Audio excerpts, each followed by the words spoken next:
Long before the great empires of the Americas rose, one remarkable plant was already inspiring myths, guiding rituals, and helping people survive some of the harshest landscapes on Earth. To ancient civilizations, the cactus was far more than a source of food or water. It was sacred, mysterious, and deeply woven into their beliefs. But how did an ordinary desert plant become one of the most powerful symbols in the ancient world? Today, we'll uncover the forgotten story of the sacred cactus of the ancient Americas. Before we begin, please take a moment to like this video, subscribe to the channel, and join us for more fascinating journeys into the hidden mysteries of history. The desert appears almost empty at first glance. Heat rises from pale stone. Wind pushes across dry valleys where even shrubs struggle to survive. Towering cliffs cast long shadows that move almost imperceptibly over the landscape as the sun climbs higher into the sky. To someone passing through today, this place can seem unforgiving. A world where survival depends on finding the smallest trace of water before daylight disappears. Yet thousands of years ago, long before cities of stone rose in the Andes or great empires ruled across Mesoamerica, people walked these same valleys searching for something far more remarkable than food or shelter. Hidden among the rocks stood a cactus unlike any other. It offered little nourishment. It could not be woven into clothing. It did not promise abundant harvests. Instead, it carried something invisible, something ancient observers believed allowed human beings to cross the boundary between the ordinary world and the unseen forces that shaped existence itself. Across generations, this cactus became more than a plant. It became a companion to ceremonies, a guide through illness, a symbol carved into sacred monuments, and eventually one of the oldest continuously revered ritual plants in the Americas. Archaeologists continue uncovering fragments of this relationship in caves, ceremonial centers, temple carvings, and remarkably preserved bundles buried beside individuals whose lives ended thousands of years ago. Every new discovery adds another piece to a story that stretches across deserts, mountains, forests, and civilizations separated by centuries. Yet despite decades of research, the complete picture remains elusive. The evidence remains incomplete, and scholars still debate exactly how these traditions first emerged and how deeply they influenced the societies that embraced them.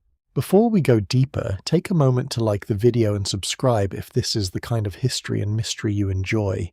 Unlike many famous archaeological mysteries, the sacred cactus leaves no towering monument that can be seen from miles away. It has no enormous pyramids built entirely in its honor.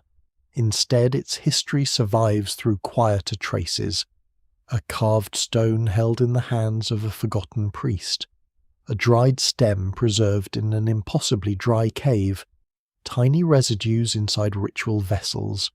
Strange images combining human faces with the features of powerful animals. These fragments rarely announce their meaning directly. They ask to be assembled patiently layer by layer until an extraordinary pattern begins to emerge. The landscapes where these traditions first developed are among the most environmentally diverse on Earth. Along the western edge of South America, narrow coastal deserts lie only a short distance from snow-covered mountains that rise more than 6,000 meters above sea level. Seasonal rivers carve green corridors through otherwise barren terrain before disappearing into the Pacific Ocean. Farther north, deserts blend into thorn forests and rocky highlands, stretching across present-day Peru, Ecuador, Bolivia, and northern Mexico. Every region presents different challenges, different climates, and different opportunities for the people who call them home. Life here demands careful observation. Rain may arrive only briefly during certain seasons. Some valleys flourish for a few weeks before returning to dryness. Animals migrate according to changing vegetation. edible plants appear and disappear with remarkable speed. For communities living thousands of years before written records, understanding the rhythms of nature is not simply useful, it is essential for survival. Within these demanding environments, certain plants become far more than biological species. They become reliable markers of seasonal change. They indicate hidden groundwater. They provide medicines unavailable elsewhere. Over generations, practical knowledge gradually intertwines with spiritual belief. A plant that consistently heals wounds may come to embody protective power. One that flowers at a predictable moment may become associated with celestial cycles. Another that profoundly alters perception may inspire entirely new ways of understanding illness, weather ancestors, or the unseen forces believed to shape everyday life. Among these remarkable plants, one cactus gradually assumes a unique position. Today it is commonly known as the San Pedro cactus, although that name reflects much later colonial history rather than its ancient identity. Its scientific classification has changed several times as botanical research advances, and scholars continue discussing the relationships between closely related species. What remains clear is that this tall-ribbed cactus grows naturally across parts of the Andes and has been associated with ceremonial use for thousands of years. Farther north, another sacred cactus peyote develops its own long and distinct history among peoples living across northern Mexico and the southern regions of North America. Although these plants belong to different environments and cultural traditions, both eventually become deeply connected with spiritual practice. Their stories occasionally intersect, but they should not be confused as representing a single continuous tradition. One of the most striking aspects of ancient cactus use is its remarkable longevity. Entire kingdoms appear and disappear during the span of its ceremonial history. Languages evolve beyond recognition. Trade routes open and collapse. Climatic conditions shift dramatically. Yet the symbolic importance of these plants continues to reappear across archaeological sites, separated by centuries. Such continuity is unusual. Many religious traditions leave only brief traces before being replaced by new beliefs. The sacred cactus instead seems capable of adapting alongside changing societies. Why this particular plant acquires such lasting importance remains one of the central mysteries. Its physical appearance certainly makes it memorable. Tall green columns rise unexpectedly from rocky slopes where little else grows.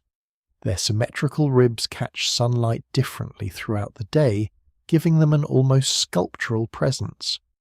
During flowering season, large white blossoms open for only a short time, creating an astonishing contrast against otherwise harsh landscapes. Even without knowledge of its chemical properties, the cactus naturally attracts attention. Modern science identifies compounds within certain sacred cacti that can profoundly influence human perception. Researchers now understand many aspects of how these substances interact with the brain, although important questions remain under investigation. Ancient peoples, however, possess no laboratories or chemical analyses. Their understanding develops entirely through careful observation, repeated experience, and generations of accumulated cultural knowledge. What one community experiences during ritual becomes a lesson preserved through oral tradition. Over centuries, those experiences are woven into stories explaining mountains, rivers, stars, storms, ancestors, and the invisible relationships connecting every living thing. It is tempting to imagine that these ceremonies emerge suddenly after one dramatic discovery, but archaeology rarely supports such simple narratives. Cultural traditions almost always develop gradually. Small experiments become seasonal customs. Seasonal customs become communal ceremonies. Ceremonies acquire specialists responsible for preserving proper practice. Eventually, those practices become embedded within the identity of entire societies. The evidence suggests that the sacred cactus follows precisely this kind of slow transformation, rather than appearing fully formed within a single culture. The earliest people who encounter this remarkable plant almost certainly cannot foresee the astonishing legacy beginning beneath their feet. They walk through valleys shaped by wind volcanic forces and ancient rivers gathering resources needed for another season of survival. Somewhere among those journeys, someone notices that one unusual cactus offers an experience unlike anything else in the natural world. That observation, repeated countless times across generations, quietly sets in motion one of the oldest surviving spiritual traditions anywhere in the Americas. The mystery, therefore, does not begin inside magnificent temples or powerful kingdoms. It begins in silence among stone sunlight and patient observation, where human curiosity meets an extraordinary desert plant whose full significance will unfold only over thousands of years. The story begins long before cities rise from the desert, or monumental temples dominate the Andean skyline.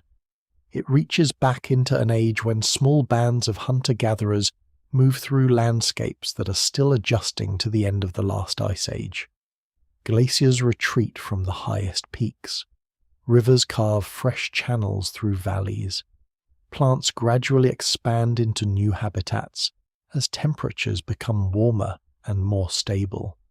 Human communities follow migrating animals, gather seasonal foods, and learn every detail of an environment that offers both opportunity and constant uncertainty.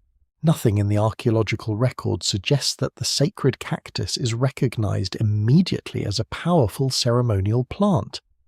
Like every useful species, it almost certainly enters human awareness through repeated encounters spread across countless generations. People notice where it grows. They observe which slopes receive enough moisture to sustain it. They learn how difficult it can be to harvest, and how remarkably resilient it remains through long periods of drought. Such knowledge accumulates, slowly becoming part of a growing understanding of the natural world that is passed from elders to younger generations without written language. This process of observation forms the foundation of nearly every major innovation in prehistoric life.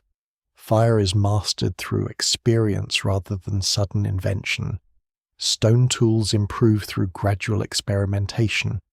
The movements of animals become predictable only after years of careful attention. Plants capable of healing wounds or easing pain are discovered through similar methods. The sacred cactus likely follows the same path, though its effects prove unlike anything most people have encountered before. Exactly when humans first recognized those unusual properties remains uncertain. Scholars still debate the earliest evidence because organic materials rarely survive for thousands of years unless preserved under exceptional conditions. Unlike stone spear points or carved monuments, pieces of cactus quickly decay in ordinary environments. Rain insects, microorganisms, and changing temperatures erase most traces long before archaeologists ever begin searching for them. As a result, the absence of evidence does not necessarily mean the plant was unknown. It may simply reflect the extraordinary difficulty of preserving fragile botanical remains across millennia. Fortunately, a handful of remarkable archaeological sites provide rare glimpses into this distant past. Dry caves in the central Andes preserve organic materials that would have disappeared almost everywhere else. Bundles of plant fibers, woven baskets, wooden tools, and fragments of ceremonial plants survive because the surrounding climate remains exceptionally arid. These caves function almost like accidental time capsules, protecting delicate objects that reveal aspects of prehistoric life invisible at most excavations. Among the most significant discoveries are ancient cactus remains dating back several thousand years. Although individual dates continue to be refined as scientific techniques improve, Evidence indicates that ritual use of the San Pedro cactus extends at least 4,000 years into the past and quite possibly even earlier. Some researchers argue that the relationship between humans and this remarkable plant may reach well beyond the oldest confirmed archaeological finds, but the evidence remains incomplete, preventing firm conclusions. These discoveries transform the way archaeologists think about early ceremonial life. They suggest that complex spiritual traditions do not suddenly appear alongside large cities or organized states. Instead, many religious practices develop within relatively small communities long before monumental architecture exists. Sacred landscapes emerge first. Sacred buildings come much later. This distinction is important because it changes the entire framework of ancient American history. Rather than imagining religion as a product of civilization, the evidence increasingly suggests that shared ceremonial traditions may actually help civilizations form. Communities gathering repeatedly for seasonal rituals create opportunities to exchange knowledge, strengthen alliances, arrange marriages, and establish trust between groups that otherwise spend much of the year apart. A sacred plant capable of producing deeply meaningful experiences could become a powerful focus for such gatherings. What those earlier ceremonies actually look like remains one of archaeology's greatest mysteries. No written descriptions survive. No detailed paintings explain the sequence of events. Researchers must instead reconstruct possibilities from scattered clues. Certain caves contain unusual arrangements of objects that appear intentionally placed rather than discarded. Some burials include carefully selected offerings whose symbolic meaning seems more important than their practical value. Grinding stones occasionally preserve microscopic residues from plants that may have been prepared for ritual purposes. Individually, none of these discoveries tells a complete story. Together they hint at traditions already becoming established long before recorded history. Environmental knowledge almost certainly plays an essential role. Harvesting the cactus requires more than simply locating it. Different plants mature at different rates. Seasonal conditions influence their growth. Experienced gatherers would understand which specimens remain healthy when harvesting causes the least damage, and how to ensure future generations of plants continue thriving. Such practices reflect not only ecological understanding, but also cultural values. Many indigenous traditions documented in later centuries emphasize respectful relationships with spiritually significant plants rather than unrestricted exploitation. Whether those exact beliefs existed in deep prehistory cannot be confirmed, yet the continuity of careful harvesting practices suggests that sustainable use develops remarkably early. As human populations slowly increase across the Andes, networks of interaction become more extensive. Groups exchange stones suitable for tool-making colorful shells from distant coastlines, pigments, woven textiles, and rare plants. These exchanges carry ideas alongside material goods. Ritual knowledge spreads gradually through personal contact rather than conquest. A ceremony witnessed in one valley may inspire adaptations hundreds of kilometers away generations later. The sacred cactus begins its long journey not through a single expanding empire, but through countless quiet encounters between neighboring communities. At the same time, changing climates repeatedly reshape human life. Periods of increased rainfall allow populations to expand into previously inhospitable regions.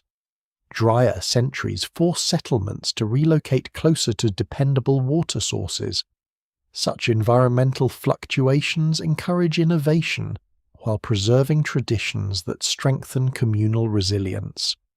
Ceremonies linked to seasonal cycles become especially valuable because they reinforce shared identity during times of uncertainty. One surprising aspect of the archaeological evidence is how consistently ritual activity appears connected with dramatic natural settings. High mountain passes, isolated caves, springs emerging from bare rock, and unusual rock formations repeatedly attract ceremonial attention.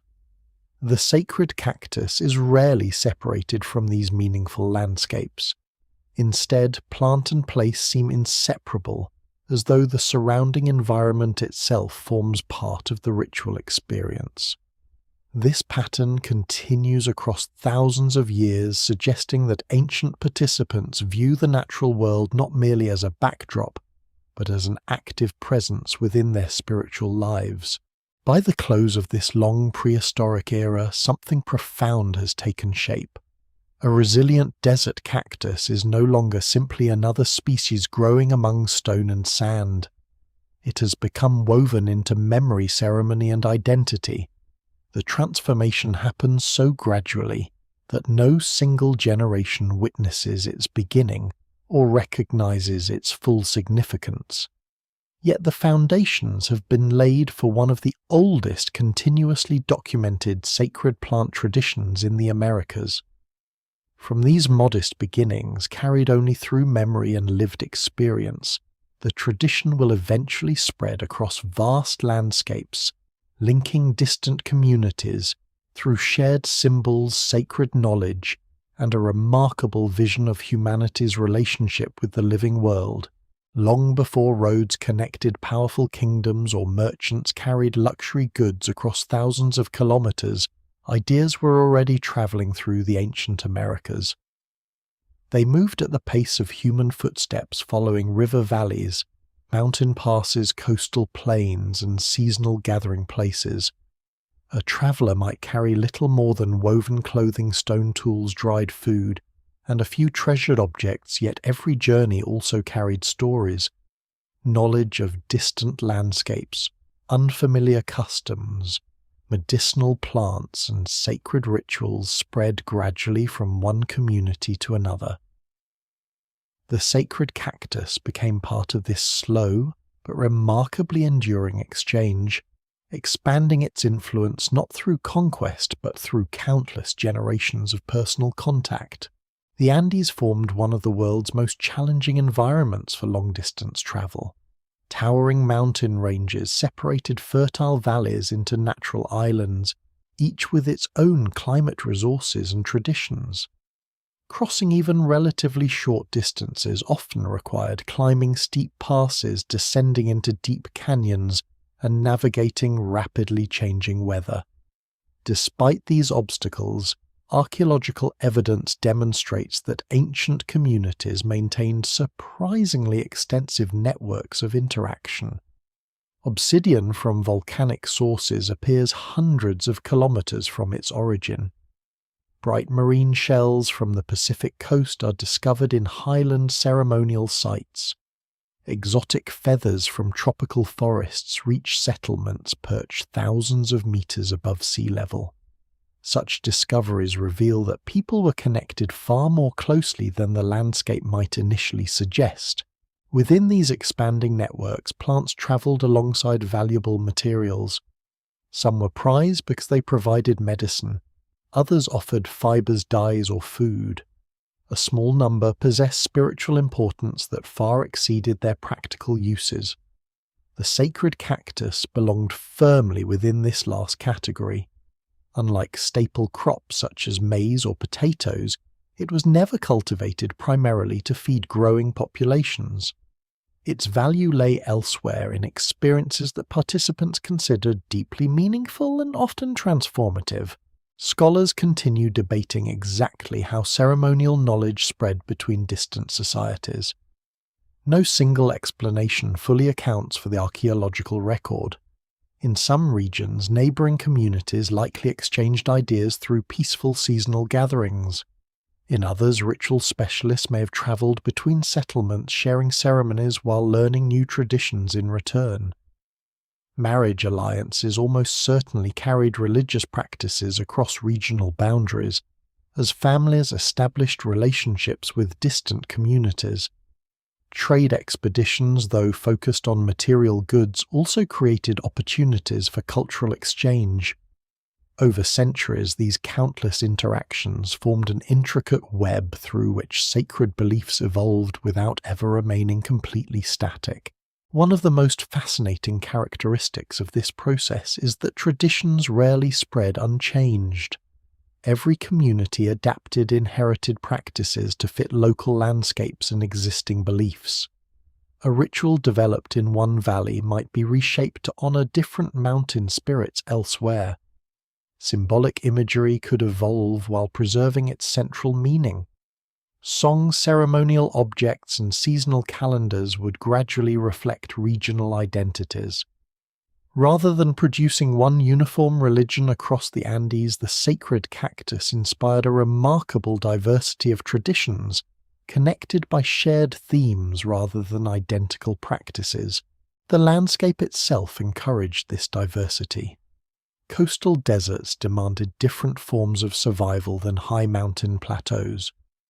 Communities living near rivers developed distinct seasonal rhythms from those occupying windswept alpine grasslands.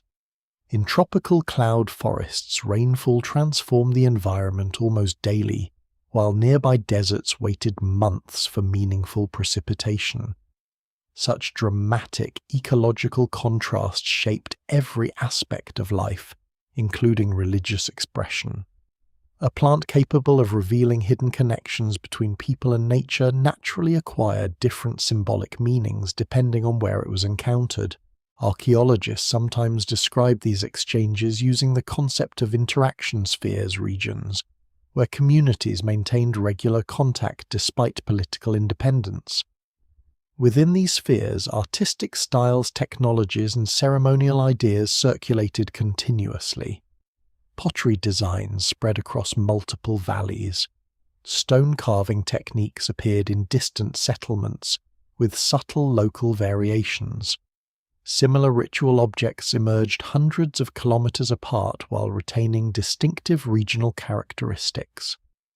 The sacred cactus appears to move through precisely these kinds of interaction networks, becoming recognizable across broad areas without erasing local traditions. The evidence supporting this picture comes from many different sources.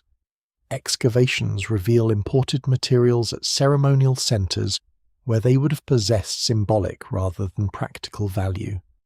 Chemical analysis allows researchers to trace the geological origins of stone tools, confirming that objects traveled extraordinary distances.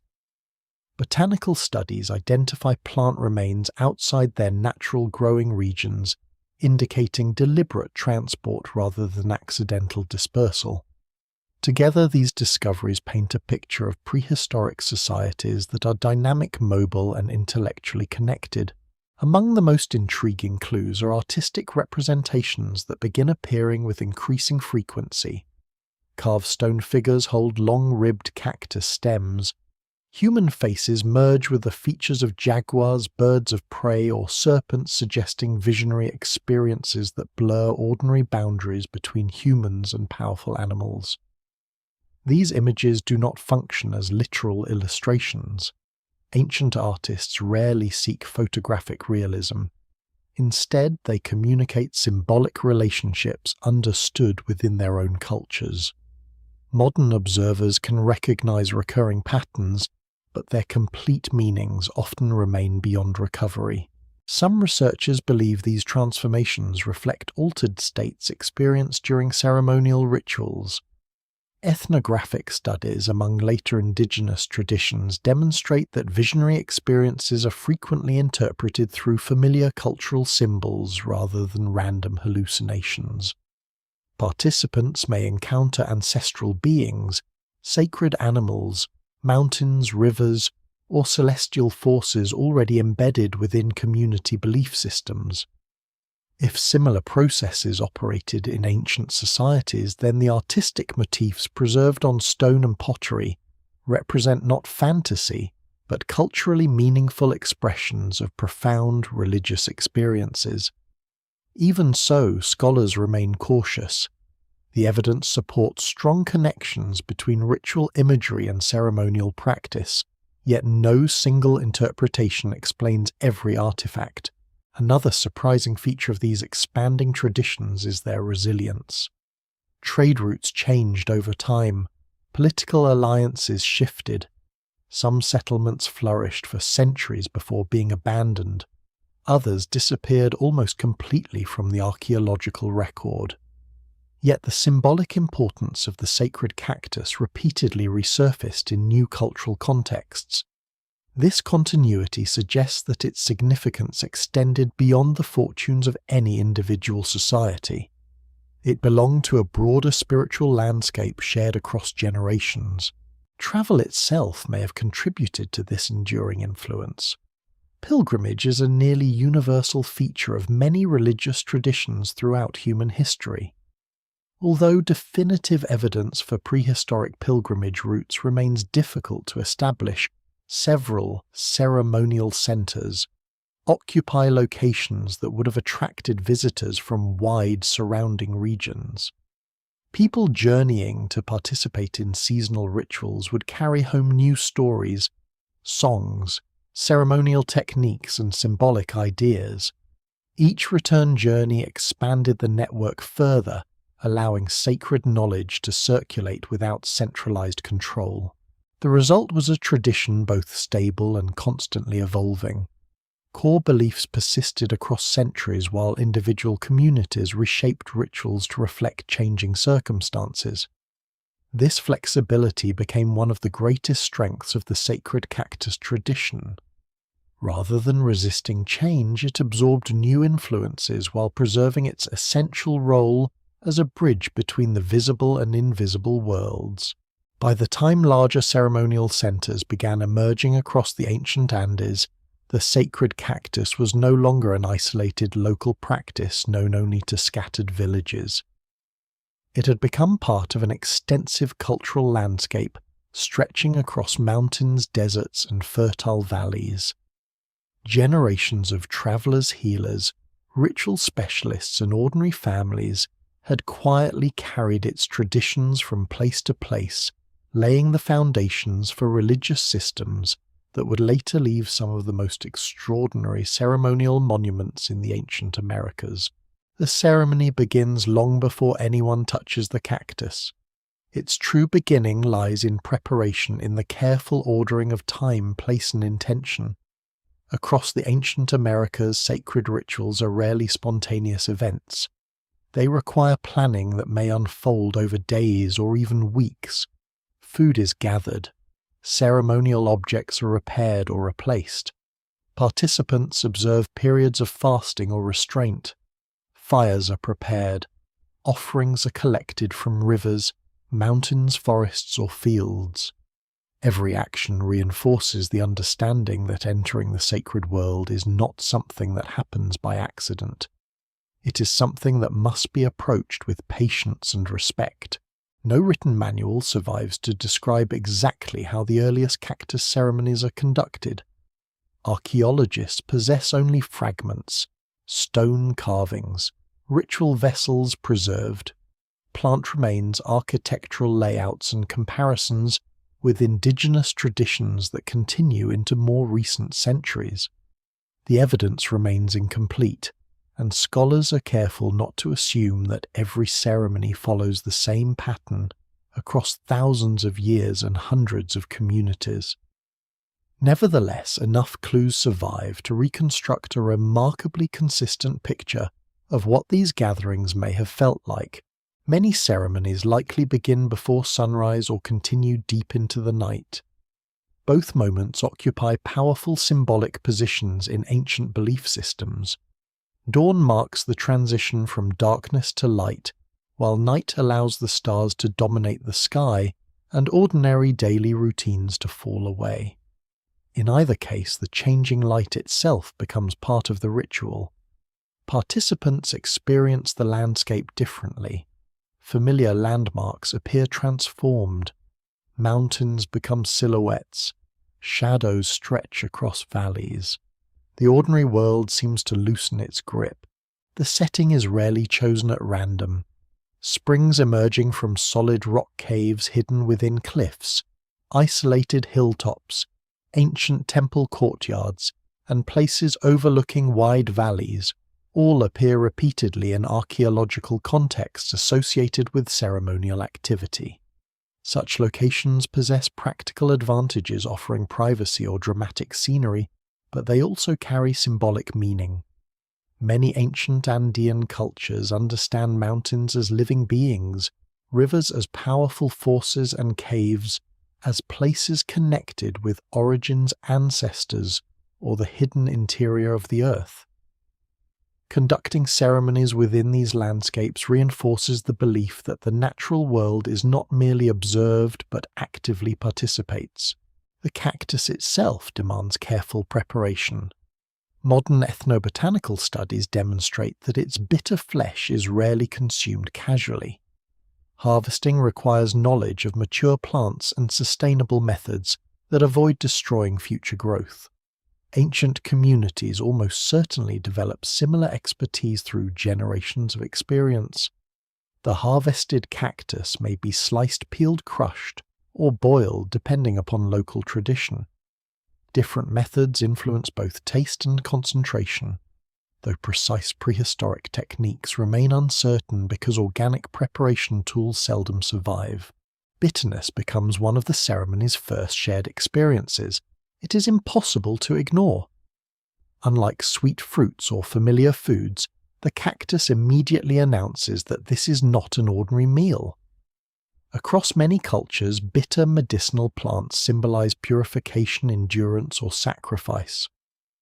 Whether ancient participants consciously interpreted the flavor in this way cannot be proven, but the physical sensation undoubtedly reinforced the seriousness of the ritual. Nothing about the experience encourages casual consumption. As participants gather, sound gradually reshapes the atmosphere. Archaeological excavations reveal an astonishing variety of ancient musical instruments. Bone flutes, shell, trumpets, clay, whistles, rattles made from gourds and drums appear at ceremonial sites throughout the Andes. Music serves purposes extending far beyond entertainment. Repeated rhythms coordinate movement. Sustained tones encourage concentration. Certain instruments imitate birds, wind or flowing water blurring the boundary between human performance and the surrounding environment. The acoustics of ceremonial architecture strengthen these effects. Some temple corridors amplify footsteps. Narrow stone passages create echoes unlike those heard in open landscapes. At several important ceremonial centers, researchers have demonstrated that carefully designed spaces alter the perception of sound in ways unlikely to be accidental. Builders appear to understand how architecture itself can shape emotional experience long before formal studies of acoustics exist. Light contributes another layer. Torches flicker against carved stone walls. Small fires illuminate ritual objects while leaving surrounding darkness untouched. Moonlight enters courtyards through carefully placed openings. The visual environment becomes dynamic rather than stable. Shadows shift constantly, making carved figures seem almost alive. Such effects require no supernatural explanation. Human perception naturally responds to changing light, particularly within unfamiliar surroundings. The role of fasting deserves particular attention. Ethnographic evidence from many indigenous traditions indicates that ceremonial participants often limit food beforehand. Scientific research suggests that fasting can heighten sensory awareness while altering metabolism. Ancient practitioners would not describe these processes in biological terms, yet generations of observation could easily reveal that certain preparations consistently deepen ritual experiences. Similar practices appear independently in religious traditions across many parts of the world, suggesting that they arise through repeated human experience rather than cultural coincidence. Within the gathering, experienced ritual specialists guide events. Their authority does not necessarily depend upon political power. Instead, it rests on demonstrated knowledge accumulated over years of apprenticeship. They understand the sequence of actions, the meanings of ceremonial objects, the proper handling of sacred plants, and the traditions preserved by previous generations. In societies without written texts, memory becomes an extraordinary intellectual achievement. Complex ceremonial knowledge survives because individuals dedicate much of their lives to preserving it accurately. Participants likely enter the ceremony with different expectations. Some seek healing after prolonged illness. Others hope for guidance before major communal decisions. Seasonal rituals may ask for rainfall, successful harvests, or protection from environmental dangers. Personal concerns merge with collective needs. Rather than separating spiritual life from everyday survival, ancient communities often view them as inseparable aspects of the same reality. As the effects of the cactus gradually unfold, perception changes in ways that participants interpret through existing cultural beliefs.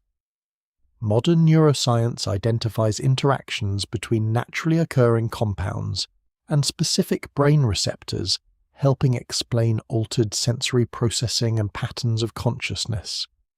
Ancient observers possess no such framework.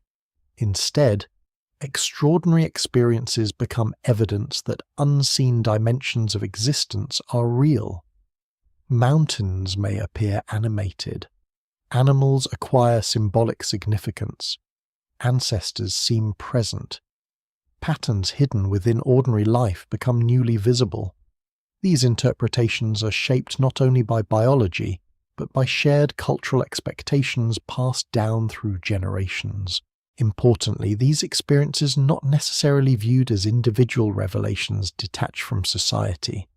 They occur within carefully structured communal settings, where interpretation is guided by tradition. Songs, rituals, architecture, and the presence of knowledgeable elders provide context. This reduces uncertainty while reinforcing established understandings of the sacred world. The ceremony becomes less about escaping reality than about entering a different way of understanding it. Archaeologists increasingly recognize that many ceremonial centers are designed around precisely these layered experiences. Architecture, landscape, sound, light, movement, and sacred plants work together to create environments unlike ordinary daily life. None of these elements alone explains the power of the ritual. Their significance emerges through careful integration, developed across centuries of experimentation and cultural refinement. By the ceremony's conclusion, participants return physically to the same valley, mountain, or village they left only hours before. Yet many likely believe they have crossed immense distances through memory, spirit, and understanding. Whether those journeys are interpreted today through anthropology, psychology, neuroscience, or archaeology, their impact upon ancient societies is unmistakable. These ceremonies leave marks not only upon individuals but upon entire civilizations, shaping beliefs that will soon be carved into stone and preserved for thousands of years. The ceremony eventually comes to an end, but its influence does not. As the first light of dawn spreads across the mountains or the final embers of a ceremonial fire fade into darkness, ordinary life gradually resumes. Fields still require planting, hunting parties still prepare to leave. Children continue learning the skills that will allow them to survive. Yet something has changed. Certain individuals return carrying experiences that the wider community believes possess lasting significance. These people become interpreters of visions, guardians of memory, and mediators between the visible world and forces that cannot be touched. Their authority rests not on physical strength or inherited wealth, but on knowledge that few others are expected to possess. Across the ancient Americas, nearly every complex society develops individuals whose primary responsibility is spiritual rather than political. Modern researchers often describe them using broad terms such as priests, shamans, healers, ritual specialists or ceremonial leaders. Each label captures only part of the picture. The evidence suggests that these figures rarely perform a single task. Instead, they occupy multiple roles simultaneously. They heal illness, preserve sacred traditions, advise community leaders, oversee seasonal ceremonies, interpret unusual natural events, and maintain relationships with places regarded as spiritually significant. The sacred cactus becomes one of the most important tools through which these responsibilities are carried out. Archaeology rarely preserves the voices of such individuals directly. They leave behind no autobiographies, no written teachings, and almost no personal accounts. Instead, their existence must be reconstructed through indirect evidence. Richly furnished burials, ceremonial buildings, ritual objects, carved monuments, and artistic depictions all provide clues. Individually, these discoveries reveal little. Taken together, however, they suggest the presence of highly respected specialists whose influence extends across generations. Some of the most striking burials discovered in the Andes contain objects that appear to belong specifically to ritual practitioners.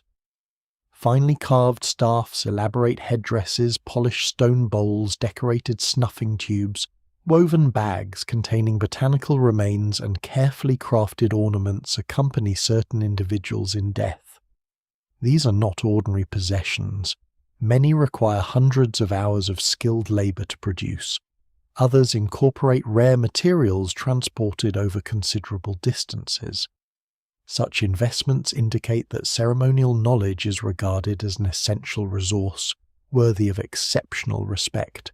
Among these objects, plant remains occasionally survive under favorable conditions. Fragments of cactus seeds from psychoactive plants, medicinal herbs, and traces of mineral pigments hint at sophisticated botanical knowledge accumulated through centuries of observation. Ancient ritual specialists are not merely religious figures in the modern sense. They are also expert naturalists. They understand where particular plants grow, how seasonal conditions affect them, how different species interact, and which combinations produce desired medicinal or ceremonial effects. This expertise cannot be acquired quickly.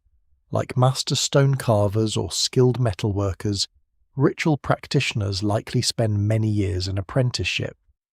Younger students observe experienced elders memorize ceremonies, learn the names and properties of plants, and gradually assume greater responsibilities.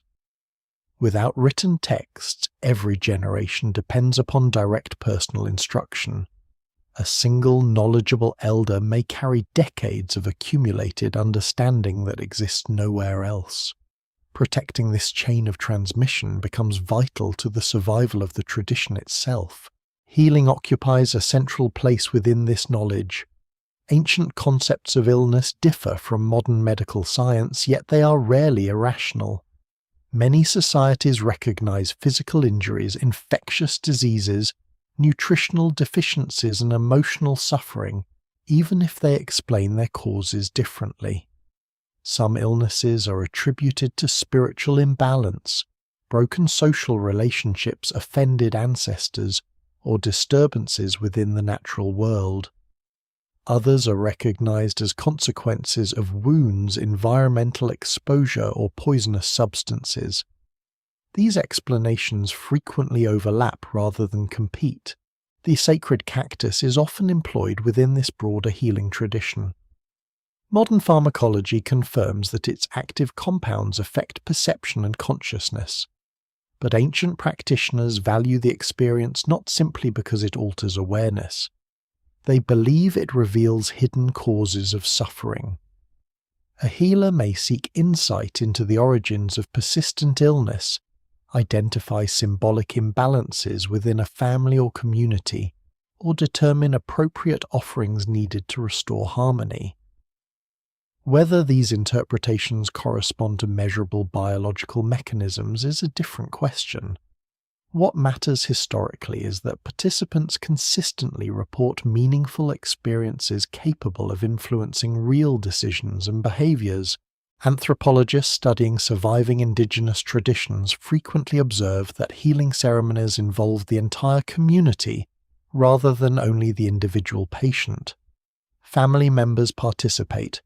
Songs reinforce collective memory. Shared rituals strengthen emotional bonds. Modern psychology increasingly recognizes that social support itself contributes significantly to recovery from many forms of distress. Ancient ceremonies therefore combine botanical knowledge, symbolic meaning, and communal participation into a remarkably integrated approach to well-being. Ritual specialists also play an important role in responding to uncertainty. Agricultural societies constantly face unpredictable conditions. Rainfall may fail. Frost can destroy crops overnight. Earthquakes strike without warning. Rivers change course. Animal populations fluctuate. In environments where survival depends heavily upon natural cycles, communities naturally seek guidance during moments of crisis. Ceremonial leaders become interpreters of unusual events, helping transform uncertainty into shared action rather than panic. This responsibility extends beyond environmental concerns. Decisions affecting the entire community, such as relocating settlements, opening new trade routes, forming alliances, or preparing for conflict, may also involve ceremonial consultation. Scholars still debate how directly visionary experiences influence political choices, since archaeological evidence rarely preserves the decision-making process itself.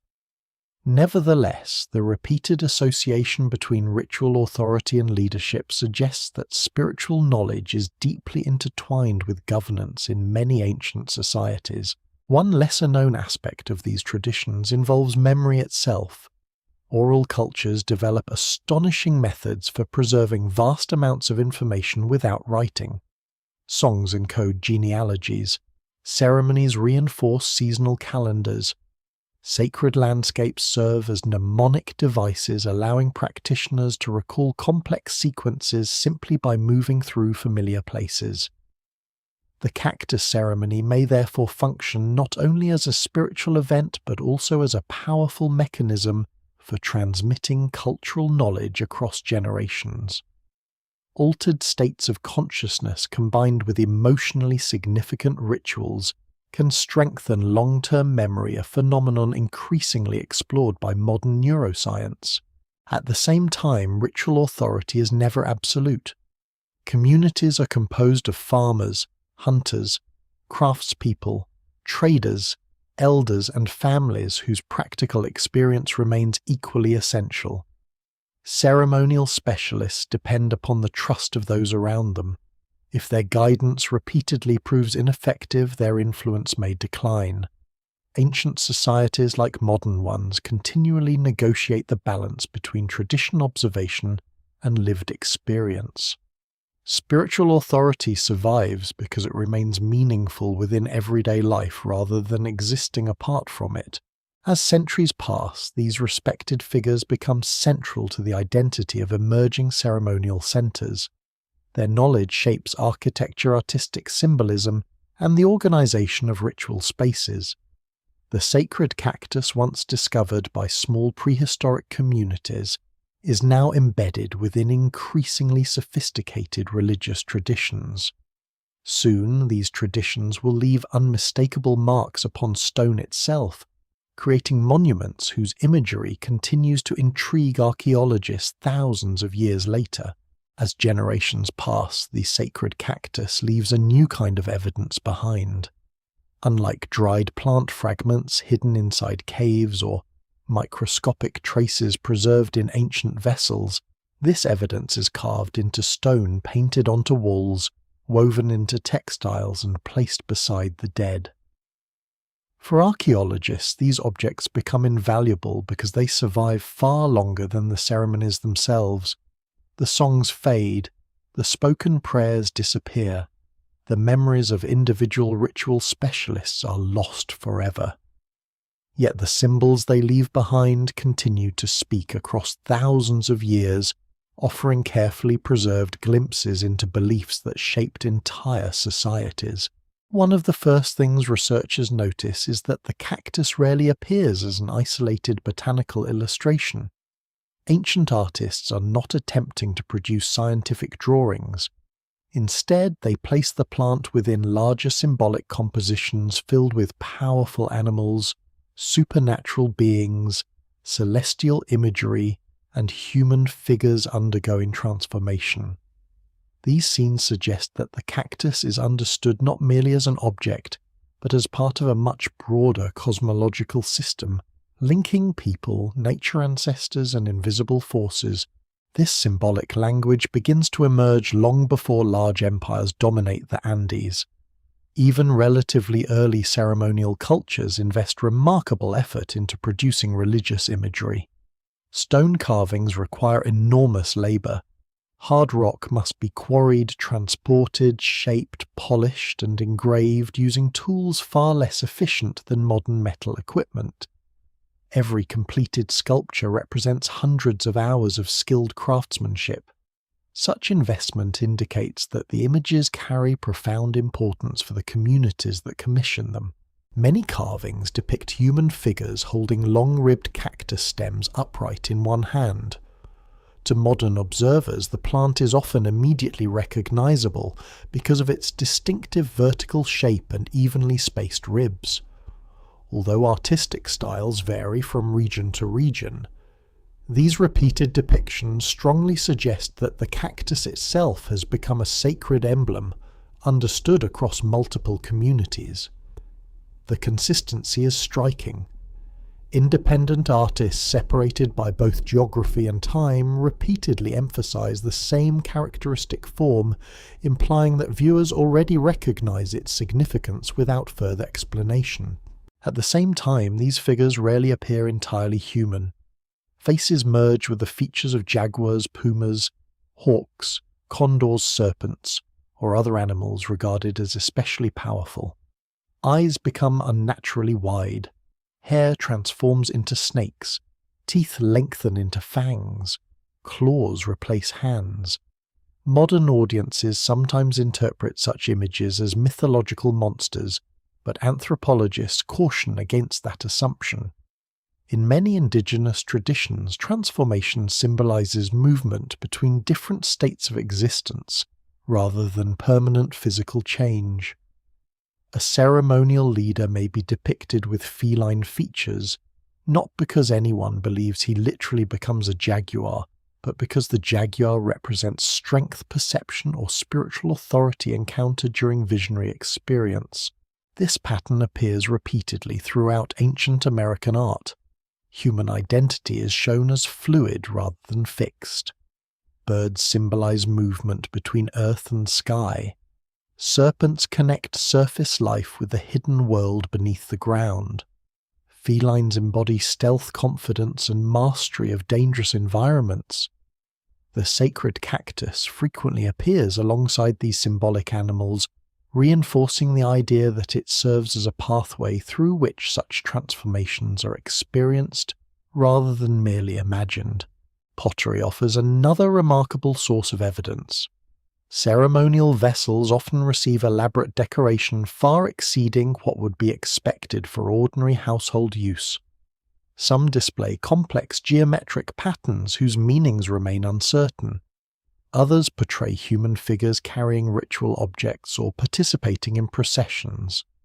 A small number appear to illustrate scenes involving sacred plants. Because pottery survives extremely well underground, thousands of examples allow archaeologists to compare artistic traditions across centuries. Residue analysis has become one of the most important scientific tools for studying these vessels.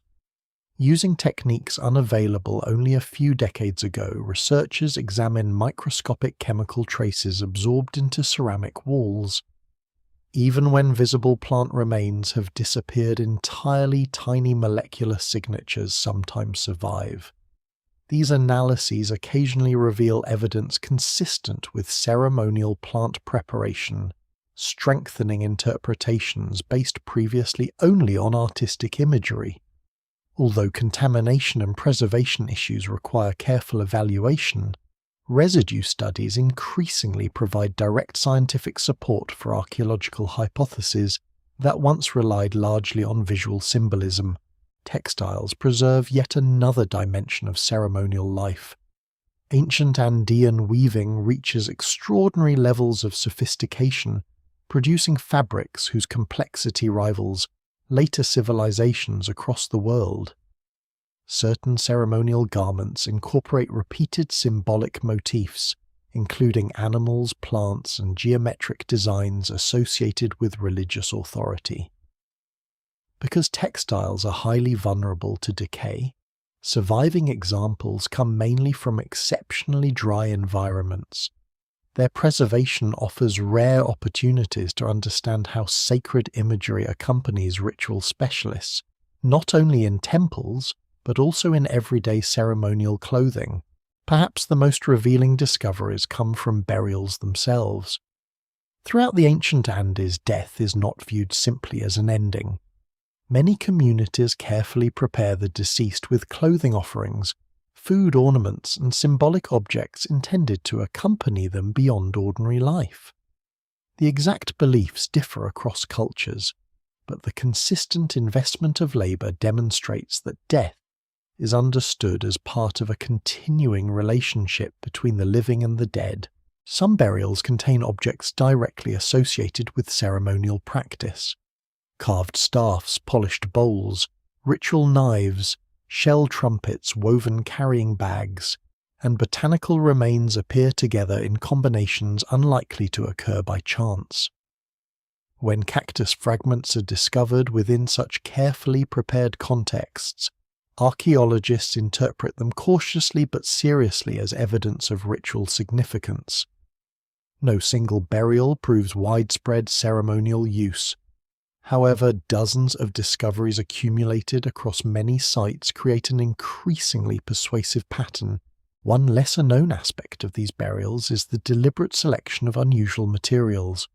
Brightly coloured feathers from tropical forests appear beside individuals buried in cold mountain regions.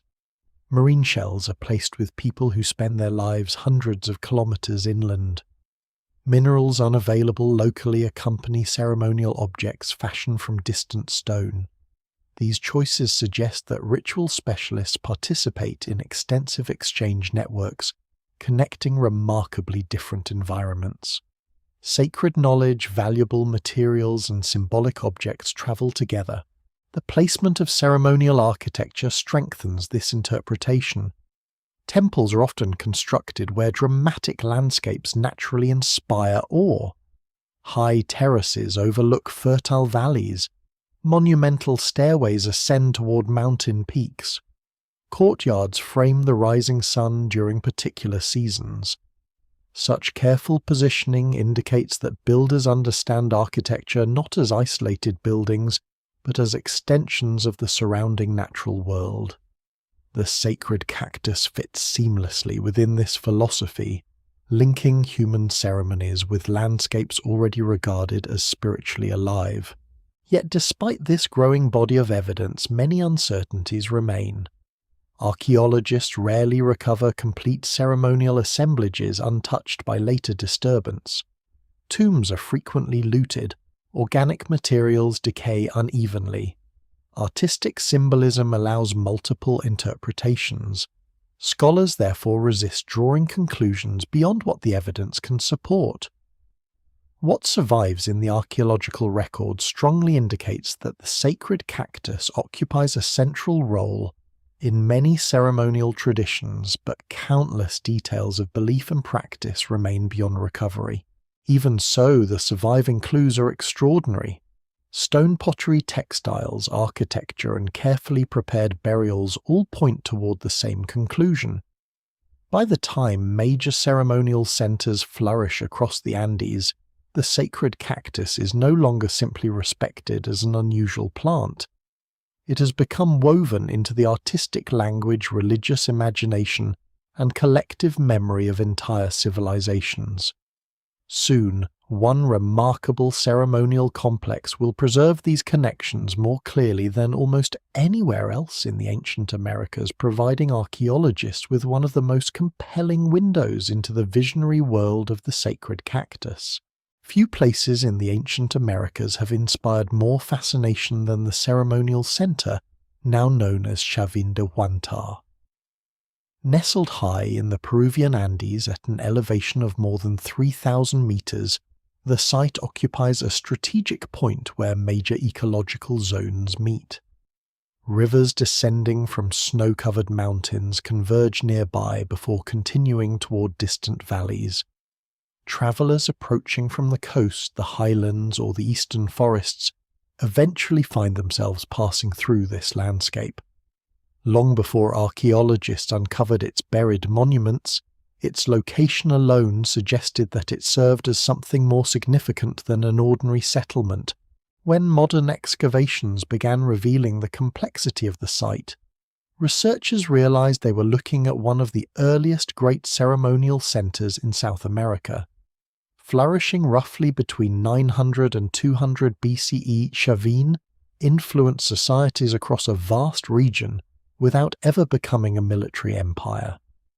Unlike later states that expanded through conquest, its power appears to rest primarily upon religion, pilgrimage, artistic innovation, and the authority of ritual specialists.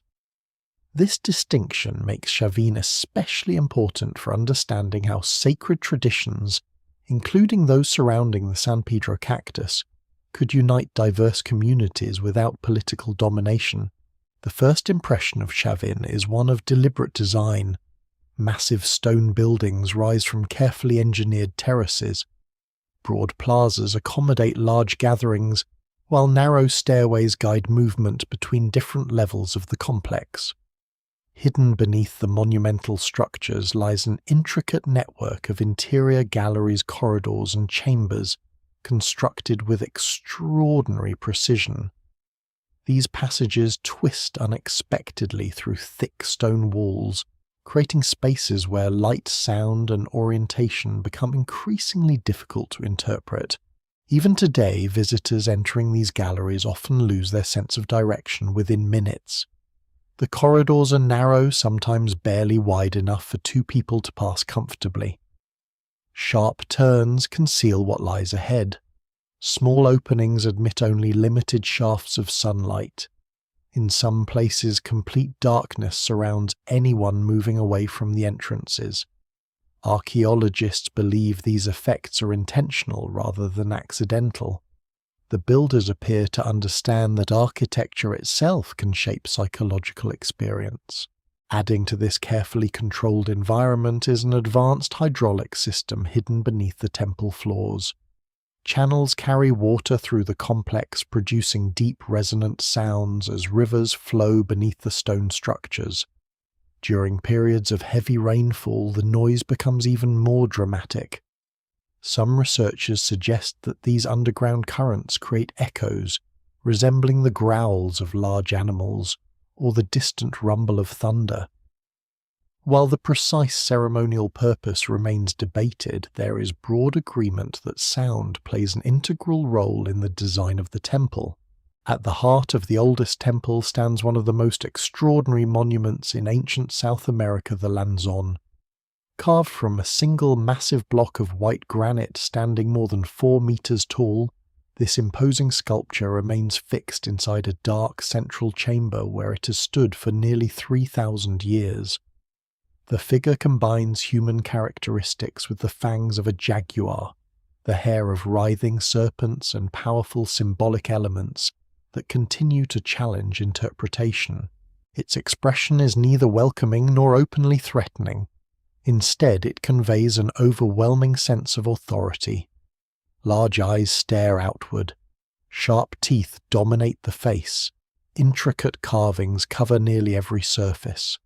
The sculpture is positioned so that visitors approaching through the surrounding passages encounter it suddenly, after navigating the confusing interior corridors. The effect must have been unforgettable, particularly for individuals already immersed in lengthy ceremonies Although the lanzon itself does not hold a cactus, other carvings from Chavin unmistakably do. Among the most famous are stone reliefs depicting anthropomorphic beings carrying unmistakable San Pedro cactus stalks in one hand. The ribs of the cactus are rendered with sufficient detail that most archaeologists agree the identification is highly reliable. These carvings represent some of the clearest visual evidence linking the sacred cactus directly to formal ceremonial life in the ancient Andes. The importance of these images cannot be overstated. Earlier archaeological evidence demonstrates that ritual cactus use already exists long before Chavin rises to prominence. What Chavin provides is explicit artistic confirmation that the plant occupies a respected position within one of the most influential ceremonial traditions of its age.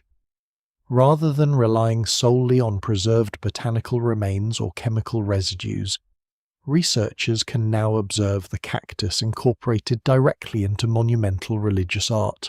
The surrounding imagery strengthens this interpretation. Figures holding the cactus are frequently depicted with transformed facial features.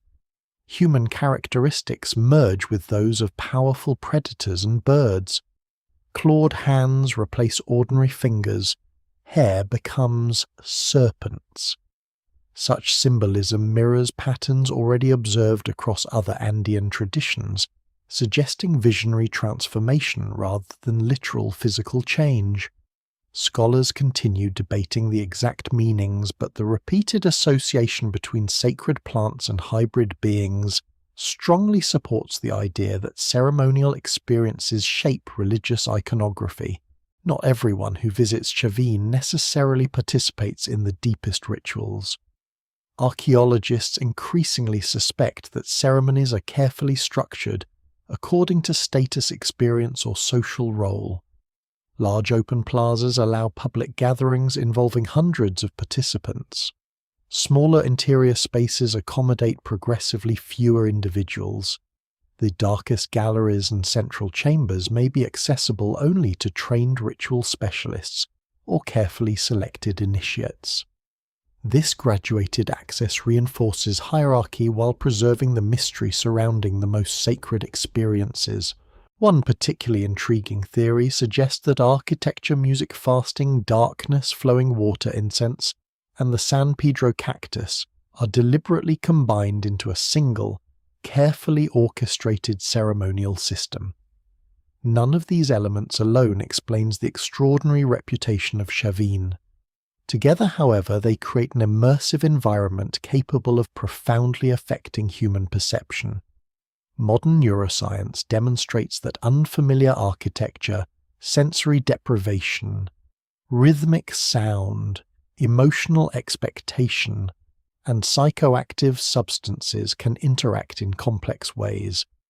Ancient builders obviously described these experiences in spiritual rather than scientific terms, yet generations of observation may have taught them how to produce remarkably consistent ceremonial outcomes. Evidence from excavations supports this integrated interpretation.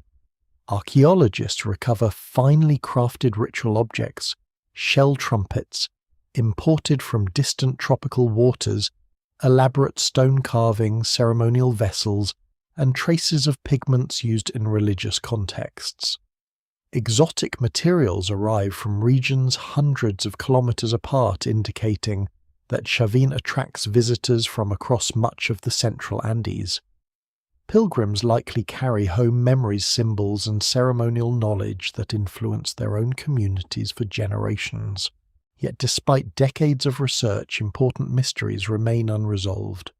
Scholars still debate whether Chavin functions primarily as a pilgrimage destination, a religious training center, a political institution, or a combination of all three.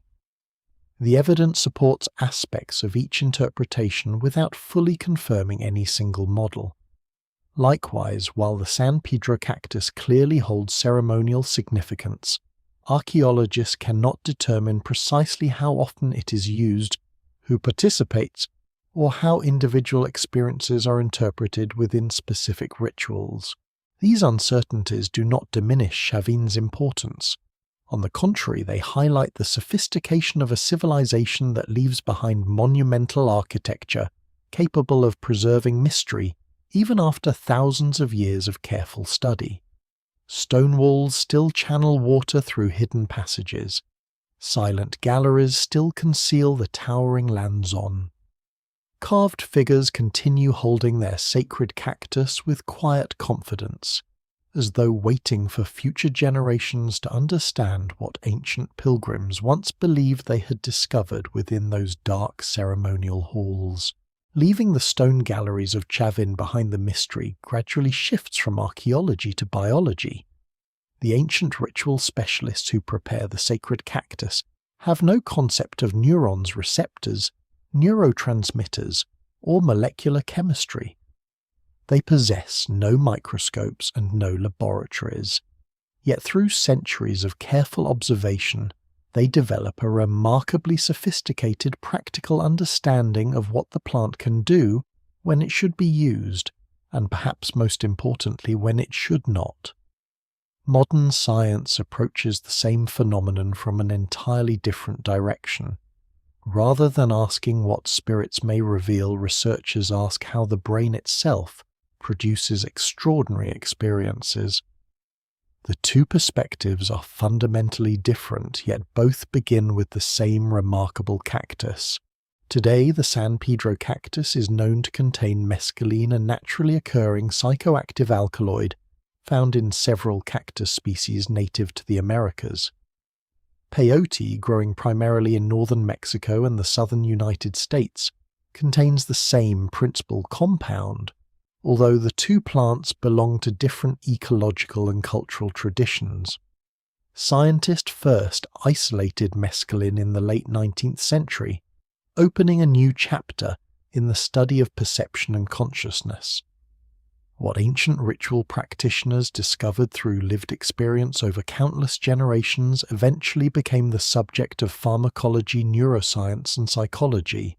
Mescaline belongs to a group of compounds capable of altering the way the brain processes information, rather than simply overwhelming it.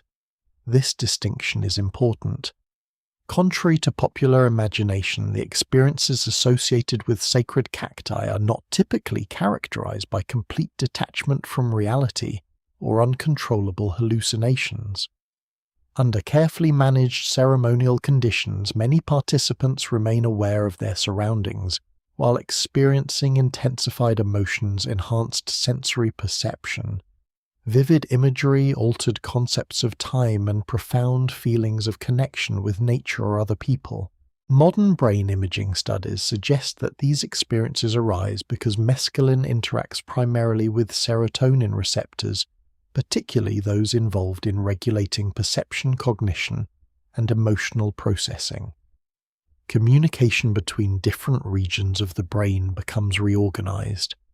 Networks that ordinarily remain relatively independent begin exchanging information more freely. Familiar mental boundaries become less rigid. Patterns previously unnoticed may suddenly appear meaningful. Sounds may seem richer. Colors may appear unusually vivid. Memories may surface with extraordinary clarity.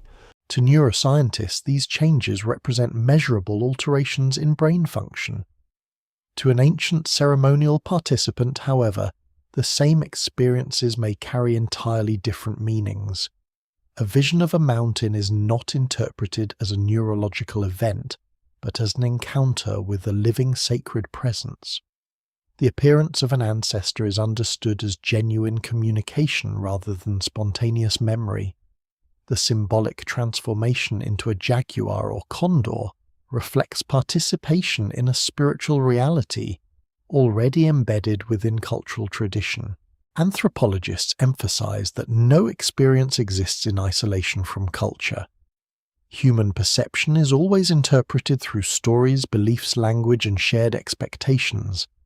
A modern volunteer participating in a laboratory study enters the experience with scientific explanations already in mind.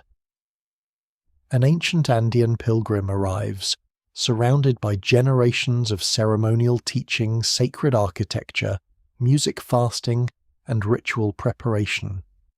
The biology may be similar, but the meaning is profoundly different. This distinction explains why archaeologists remain cautious about reducing ancient ceremonies to chemistry alone. The cactus is never the entire ceremony. It functions within an elaborate system that includes landscape architecture, symbolism, community participation, and highly trained ritual specialists. Removing the plant from that cultural context changes the experience fundamentally. Modern ethnographic research repeatedly demonstrates that setting, expectation, preparation, and social environment strongly influence how psychoactive experiences unfold. One particularly interesting area of scientific research concerns what psychologists call pattern recognition. The human brain is naturally designed to search for relationships. It identifies faces in clouds, constellations among stars, and familiar shapes within complex landscapes. Under the influence of mescaline, this tendency appears to become amplified. Geometric patterns may seem deeply significant. Natural textures reveal intricate symmetry. Ordinary objects acquire symbolic importance. Ancient artists may have translated some of these experiences into the visual language preserved on stone monuments and pottery. The repeated geometric designs found throughout Andean ceremonial art sometimes resemble visual patterns commonly reported during altered states of consciousness. This observation has attracted considerable scholarly interest, although researchers are careful not to claim that every geometric motif necessarily reflects visionary experience.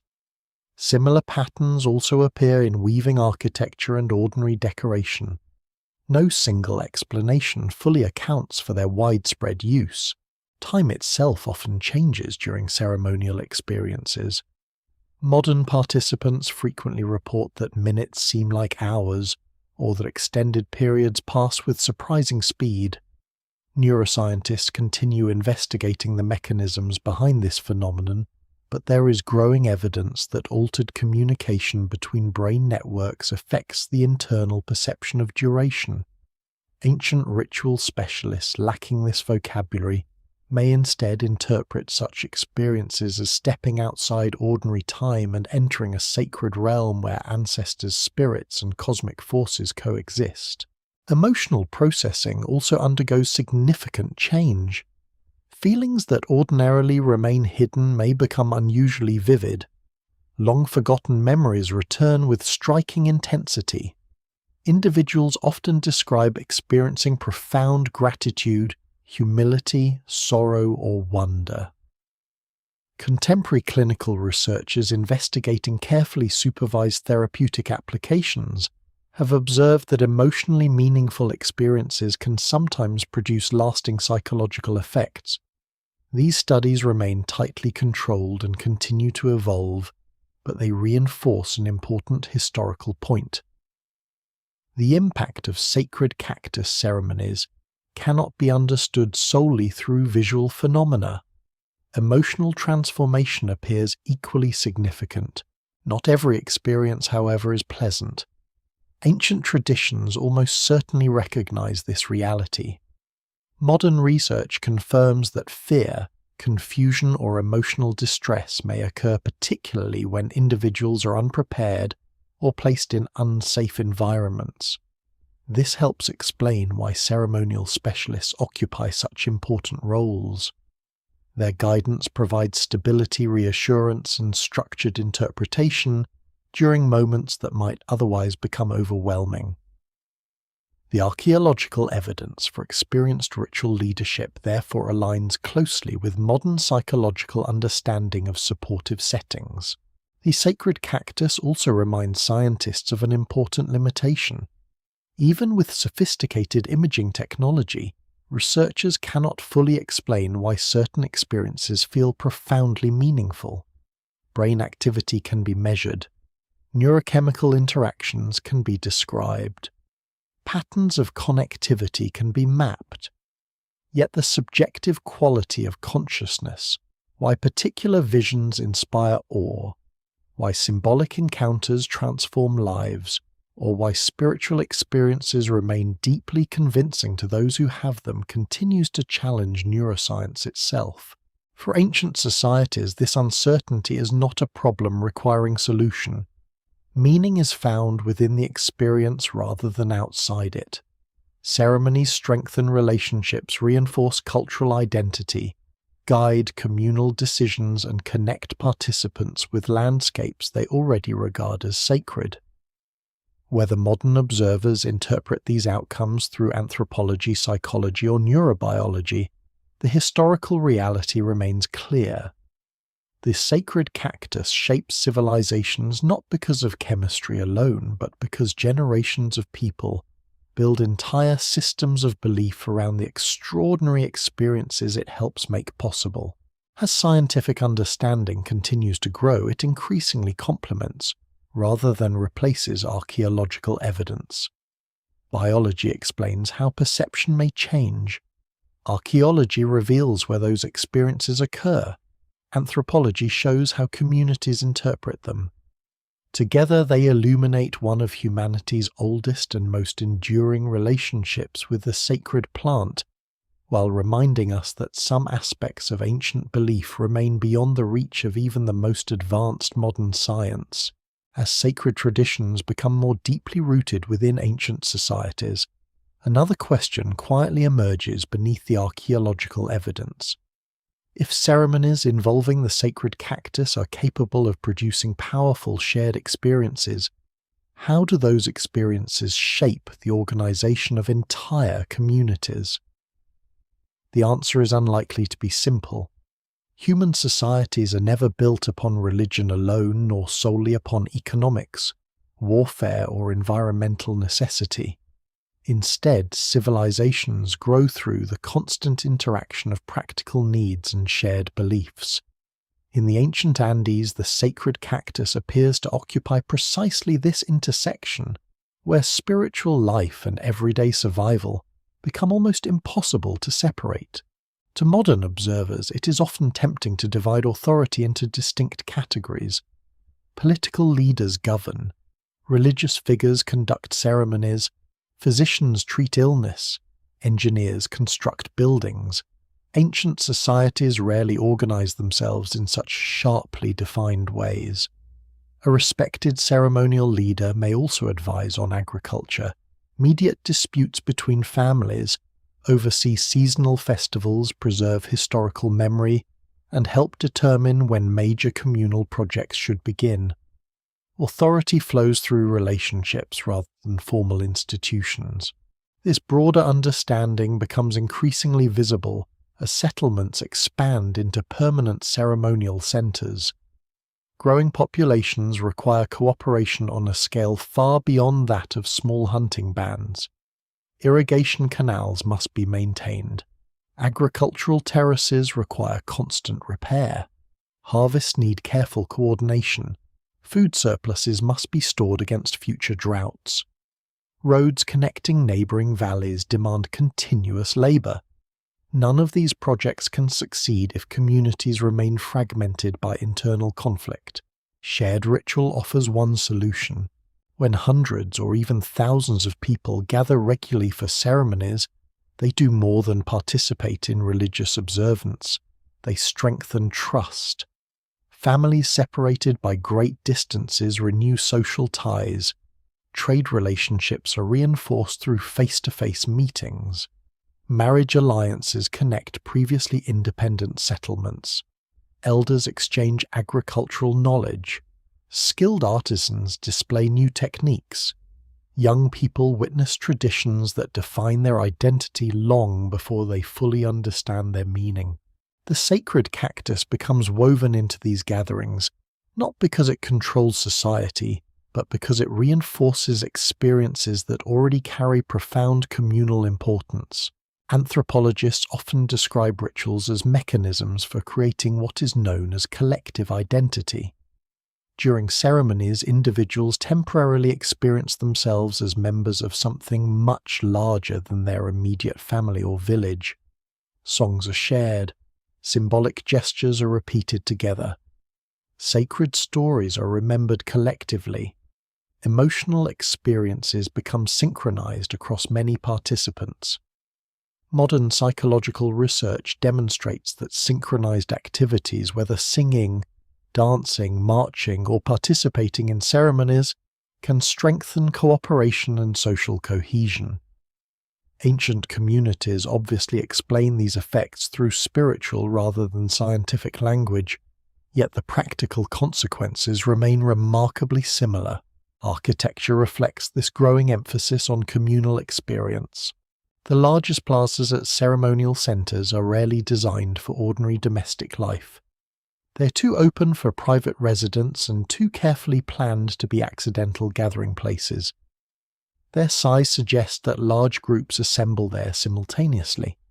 Some plazas accommodate only a few hundred individuals, while others appear capable of receiving many more. Monumental staircases guide movement toward elevated temples, where smaller groups of ritual specialists continue ceremonies beyond the view of ordinary participants. This layered arrangement creates multiple levels of participation. Most people witness public rituals. A smaller number assist in ceremonial preparations.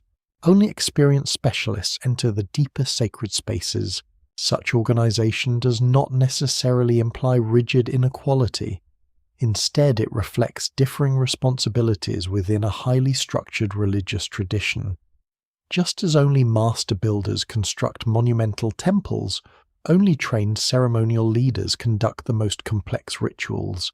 The sacred cactus itself may also function as a symbol of legitimacy.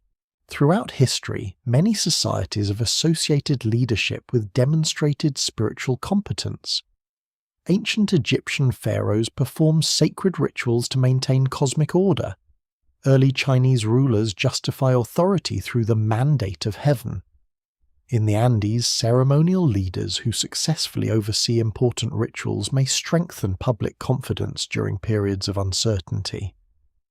If rains arrive after prolonged drought or harvests prove abundant following seasonal ceremonies, the community naturally associates successful leadership with favorable outcomes. Modern historians are careful not to interpret this relationship too mechanically.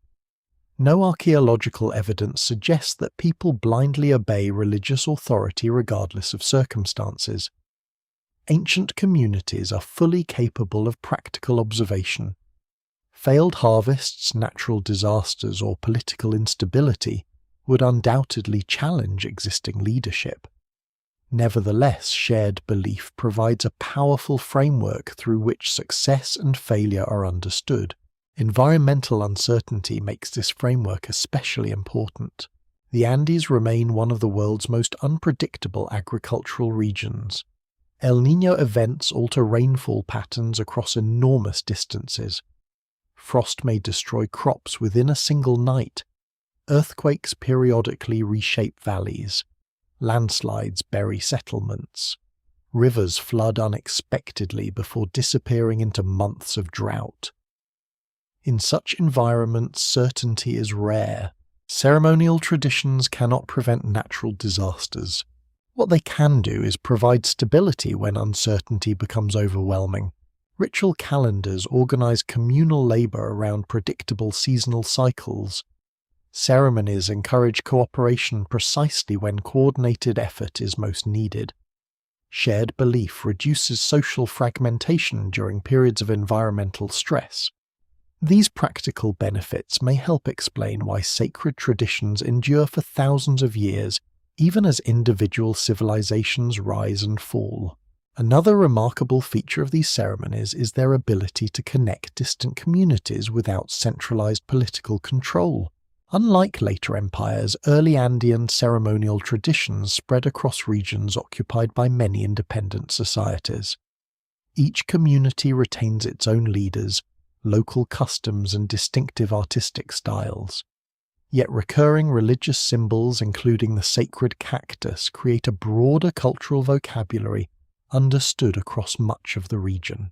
This phenomenon resembles what archaeologists sometimes describe as an interaction sphere rather than an empire. Ideas circulate more freely than armies. Pilgrims travel more frequently than conquerors. Influence expands through prestige instead of military occupation. The symbolic language preserved in stone carving supports this interpretation. Similar religious imagery appears across settlements separated by hundreds of kilometers, yet each adapts the shared tradition to local circumstances. The sacred cactus becomes part of a flexible religious system, capable of accommodating diversity without demanding uniformity. Children growing up within these societies inherit this worldview almost effortlessly. From an early age, they observe seasonal ceremonies. They watch respected elders preparing sacred objects. They hear stories connecting mountains, rivers, ancestors, and stars. They learn which landscapes require particular respect and why certain plants should never be harvested carelessly. Long before participating directly in major rituals, they absorb an understanding that human survival depends upon maintaining proper relationships with both the natural and spiritual worlds. This educational role may prove just as important as the ceremonies themselves. Every civilization requires mechanisms for transmitting knowledge across generations. Writing performs that function in some societies.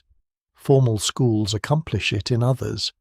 Ancient Andean cultures rely primarily upon oral tradition, public ceremony apprenticeship, and shared participation. The sacred cactus becomes one thread within this much larger fabric of cultural continuity. Looking back across centuries, archaeologists increasingly recognize that religion in the ancient Andes cannot be reduced to private belief alone. It shapes architecture, agriculture, diplomacy, artistic expression, environmental management, and social organization simultaneously.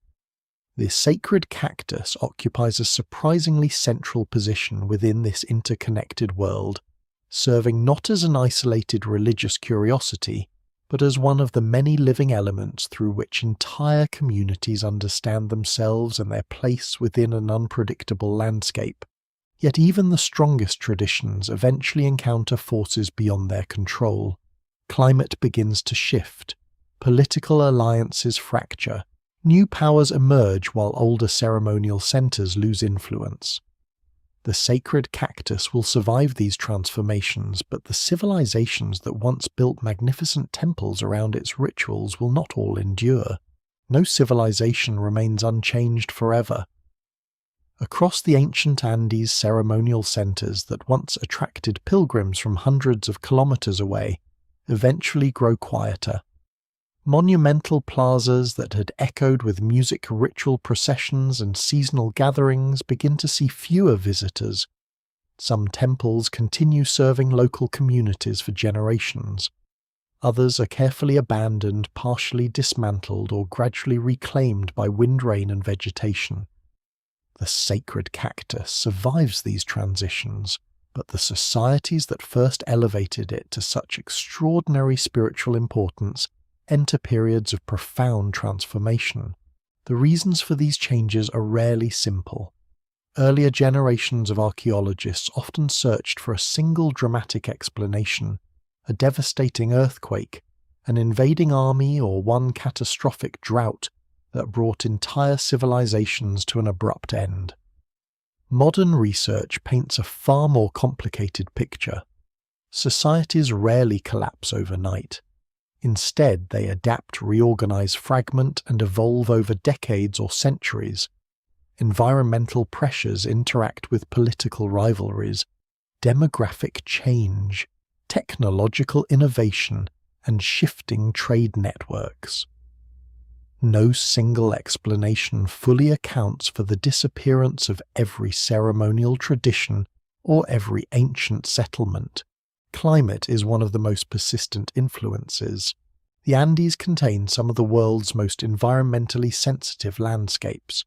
Even relatively small changes in rainfall can alter agricultural productivity across entire valleys. Rivers fed by mountain snow fluctuate from year to year. Coastal deserts remain dependent upon seasonal water descending from distant highlands. ocean temperatures influenced by recurring El Niño events dramatically reshape weather patterns across Western South America. Periods of unusually intense rainfall may trigger landslides capable of destroying irrigation systems built over generations. Conversely, prolonged droughts reduce harvests, weaken food security, and place growing pressure on communities already living close to environmental limits. Archaeological evidence increasingly demonstrates that many ceremonial centers experience these fluctuations alongside the surrounding populations. Sediment cores reveal changing flood patterns. Ancient pollen preserved in lake beds record shifts in vegetation over thousands of years. Stable isotope analysis helps reconstruct past rainfall and agricultural conditions with remarkable precision. These scientific techniques allow researchers to compare environmental change with the archaeological record, revealing periods when climate stress coincides with broader social transformation. Yet environmental hardship alone does not inevitably produce collapse. Communities have survived droughts, earthquakes, and floods throughout human history. Success often depends upon flexibility. Some societies expand irrigation systems. Others relocate settlements closer to dependable water sources. Trade networks compensate for local crop failures by importing food from neighboring regions. Ceremonial traditions themselves may help strengthen cooperation during difficult periods by reinforcing shared identity and encouraging collective labor. This resilience appears repeatedly throughout the Andes. When one ceremonial center declines, another frequently rises elsewhere. Religious ideas do not disappear simply because individual temples lose influence. Instead, they migrate alongside people adapting to changing circumstances. Sacred symbols evolve. Architectural styles change. Local traditions absorb new influences while preserving older beliefs beneath the surface. The sacred cactus follows this pattern remarkably well. Although particular ceremonial complexes may be abandoned, archaeological evidence indicates that ritual knowledge continues within later cultures. The plant remains important even when political structures are transformed. This continuity highlights an important distinction between civilizations and traditions. States may dissolve, dynasties may vanish, monumental buildings may crumble into stone. Cultural memory often proves far more durable.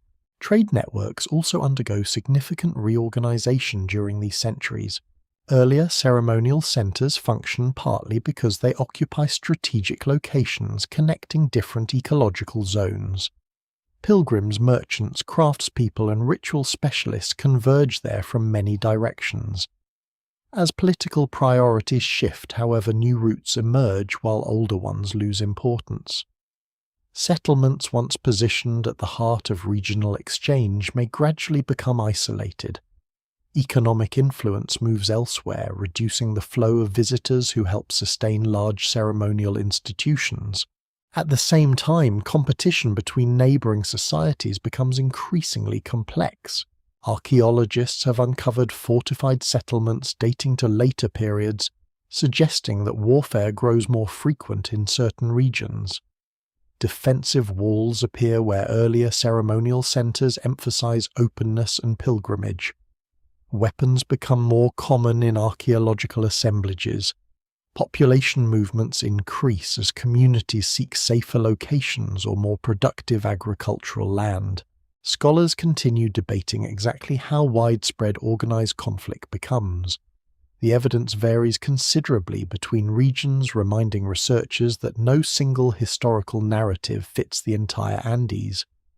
Some valleys experience prolonged instability.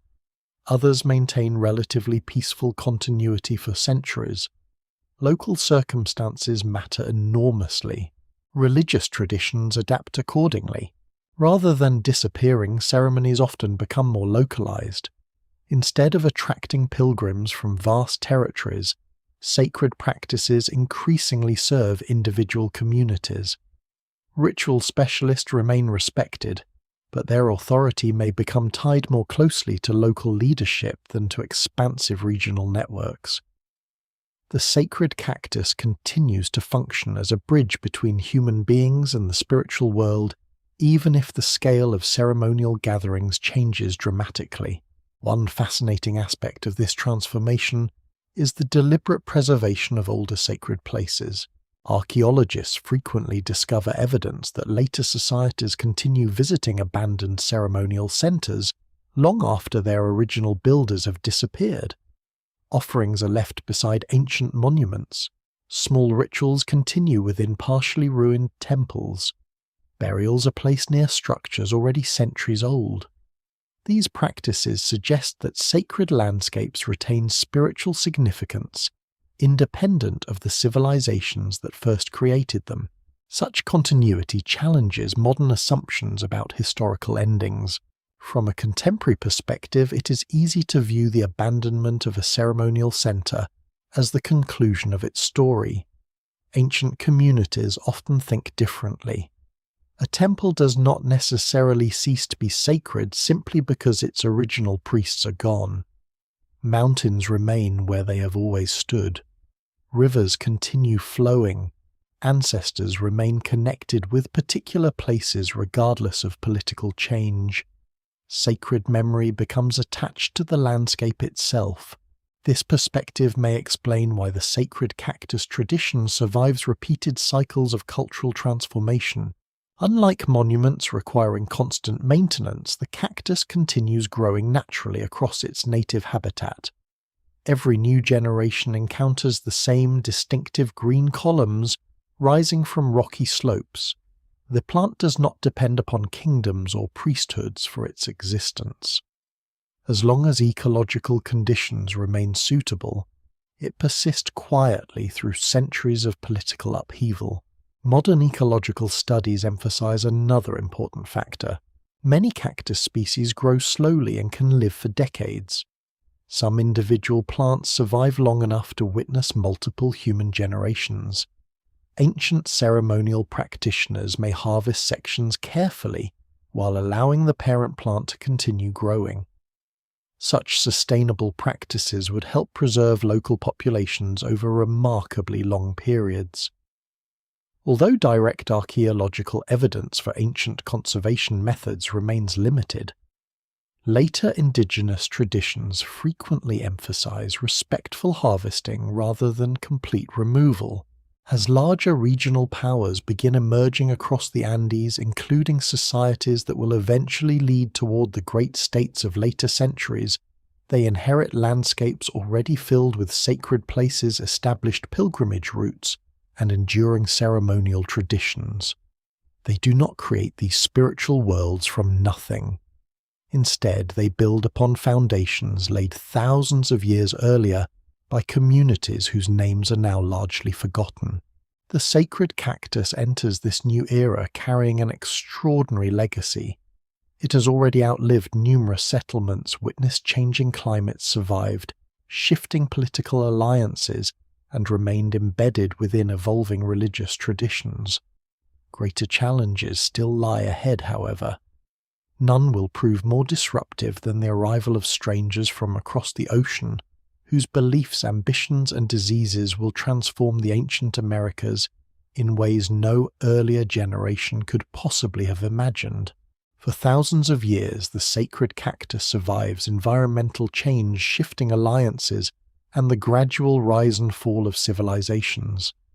The people who cultivate its ceremonies adapt to new rulers, new trade networks, and new political realities without abandoning the beliefs carried by countless generations before them. Then, within the span of only a few decades, a force arrives unlike anything the ancient Americas have previously encountered. It does not emerge from a neighboring valley or another mountain kingdom. It comes from across the Atlantic Ocean, bringing unfamiliar languages, foreign religions, steel weapons, horses, epidemic diseases, and an entirely different understanding of the sacred. When Spanish expeditions first reached the Americas in the early 16th century, they encounter societies of astonishing diversity. Some are vast imperial states such as the Inca Empire. Others are independent communities maintaining traditions that stretch back long before imperial expansion. Although customs differ from region to region, ritual plants continue occupying important places within many indigenous belief systems. The sacred cactus remains one of the most enduring of these traditions, particularly across parts of the central Andes. To European observers, however, these ceremonies appear deeply unfamiliar. The Spanish arrive carrying centuries of Christian theology shaped by medieval Europe. Religious life is centered on churches, clergy, scripture, and sacraments. Spiritual authority is expected to follow established doctrine. Ceremonies involving visionary plants, sacred mountains, ancestral spirits, or communication with the natural world fit poorly within this framework. Rather than interpreting indigenous practices through cultural understanding, many colonial officials and missionaries classify them as forms of superstition, idolatry, or direct involvement with demonic forces. This reaction is not universal. Some Europeans approach indigenous traditions with curiosity, recording surprisingly detailed observations of local ceremonies, medicinal knowledge, and botanical practices. Their writings become valuable historical sources despite being shaped by cultural bias. Others, however, advocate aggressive suppression of practices they consider incompatible with Christianity. One of the earliest written descriptions of the San Pedro cactus appears during this colonial period. Spanish chroniclers note that certain indigenous healers consume a cactus to diagnose illness, locate lost objects, or communicate with spiritual forces. These accounts vary in accuracy. Some observers carefully distinguish between medicinal and ceremonial uses. Others exaggerate unfamiliar practices or interpret every visionary experience as evidence of deception. Modern historians therefore read these documents cautiously, comparing them with archaeological evidence and surviving indigenous traditions, rather than accepting every colonial description at face value. The very name San Pedro reflects this complex encounter between two religious worlds. Long before Europeans arrive, the cactus possesses indigenous names that differ across languages and regions. The Spanish eventually associate it with St. Peter, who according to Christian tradition holds the keys to heaven. Some scholars suggest the new name emerges because the cactus is believed to open symbolic gateways to spiritual knowledge.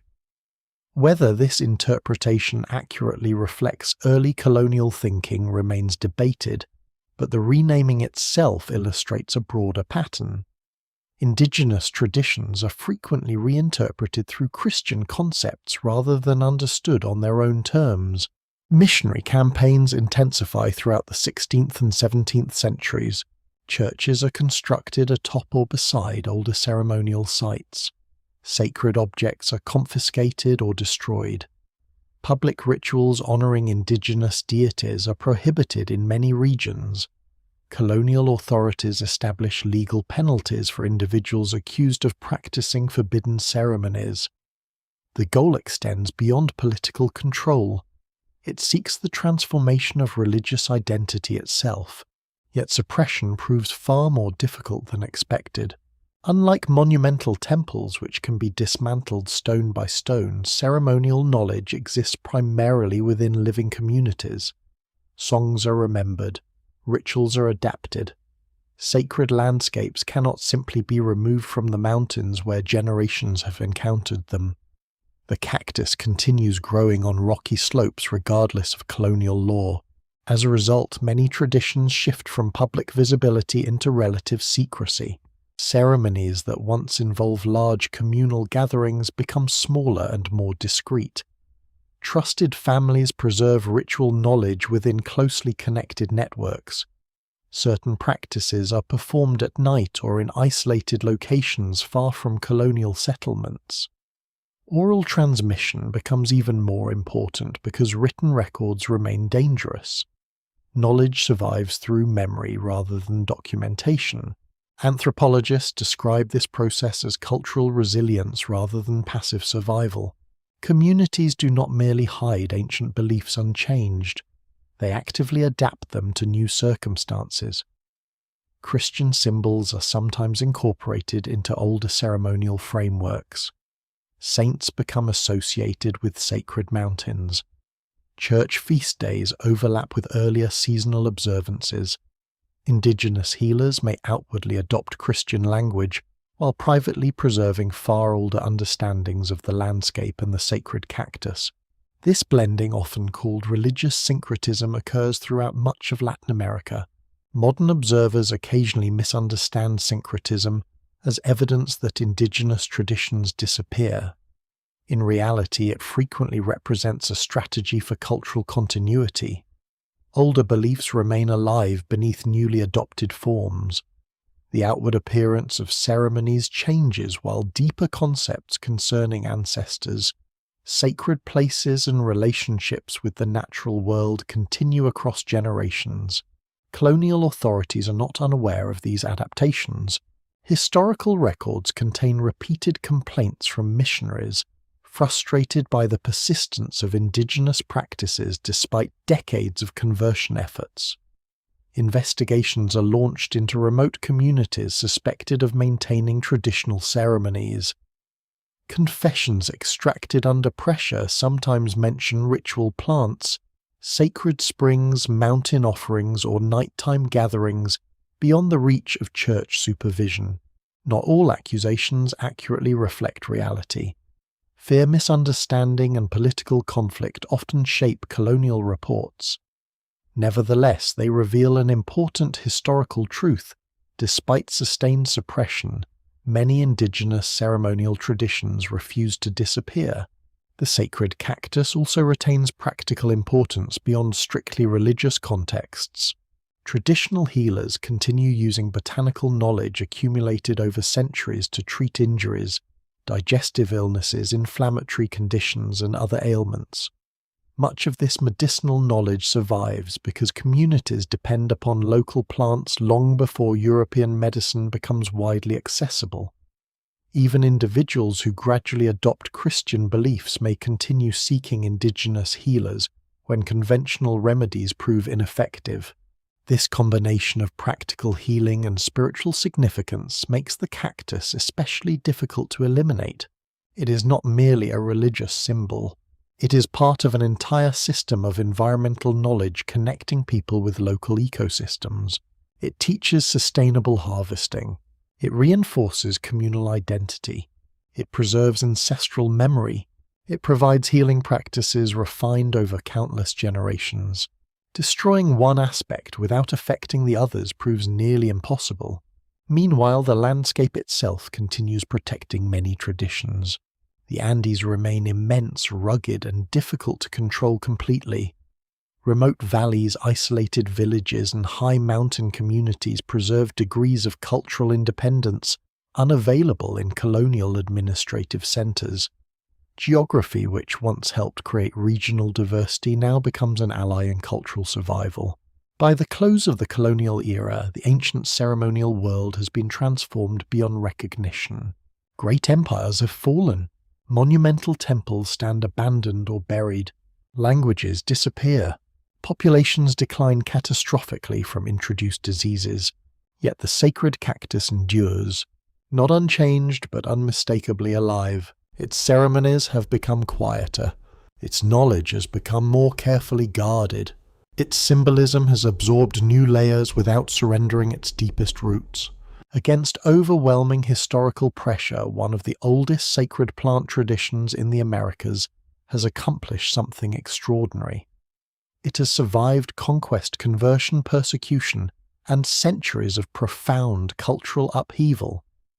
The next chapter of its story will reveal just how resilient living traditions can become when carried not by monuments of stone but by memory itself. The endurance of the sacred cactus is one of the quietest achievements in human history. It is not marked by dramatic victories or famous battles. No empire rises specifically to defend it. No single leader becomes remembered as its sole protector. Instead, its survival depends upon ordinary people making thousands of careful decisions across generations. Parents teach children which plants deserve respect. Elders guide apprentices through ceremonies that outsiders are never permitted to witness. Families continue visiting sacred springs, mountain ridges, and ancient pathways whose significance exists almost entirely within memory. Long after kingdoms disappear from maps, these traditions continue living in the rhythms of everyday life. By the 18th and 19th centuries, many indigenous communities throughout the Andes have become experts at preserving knowledge without attracting unnecessary attention.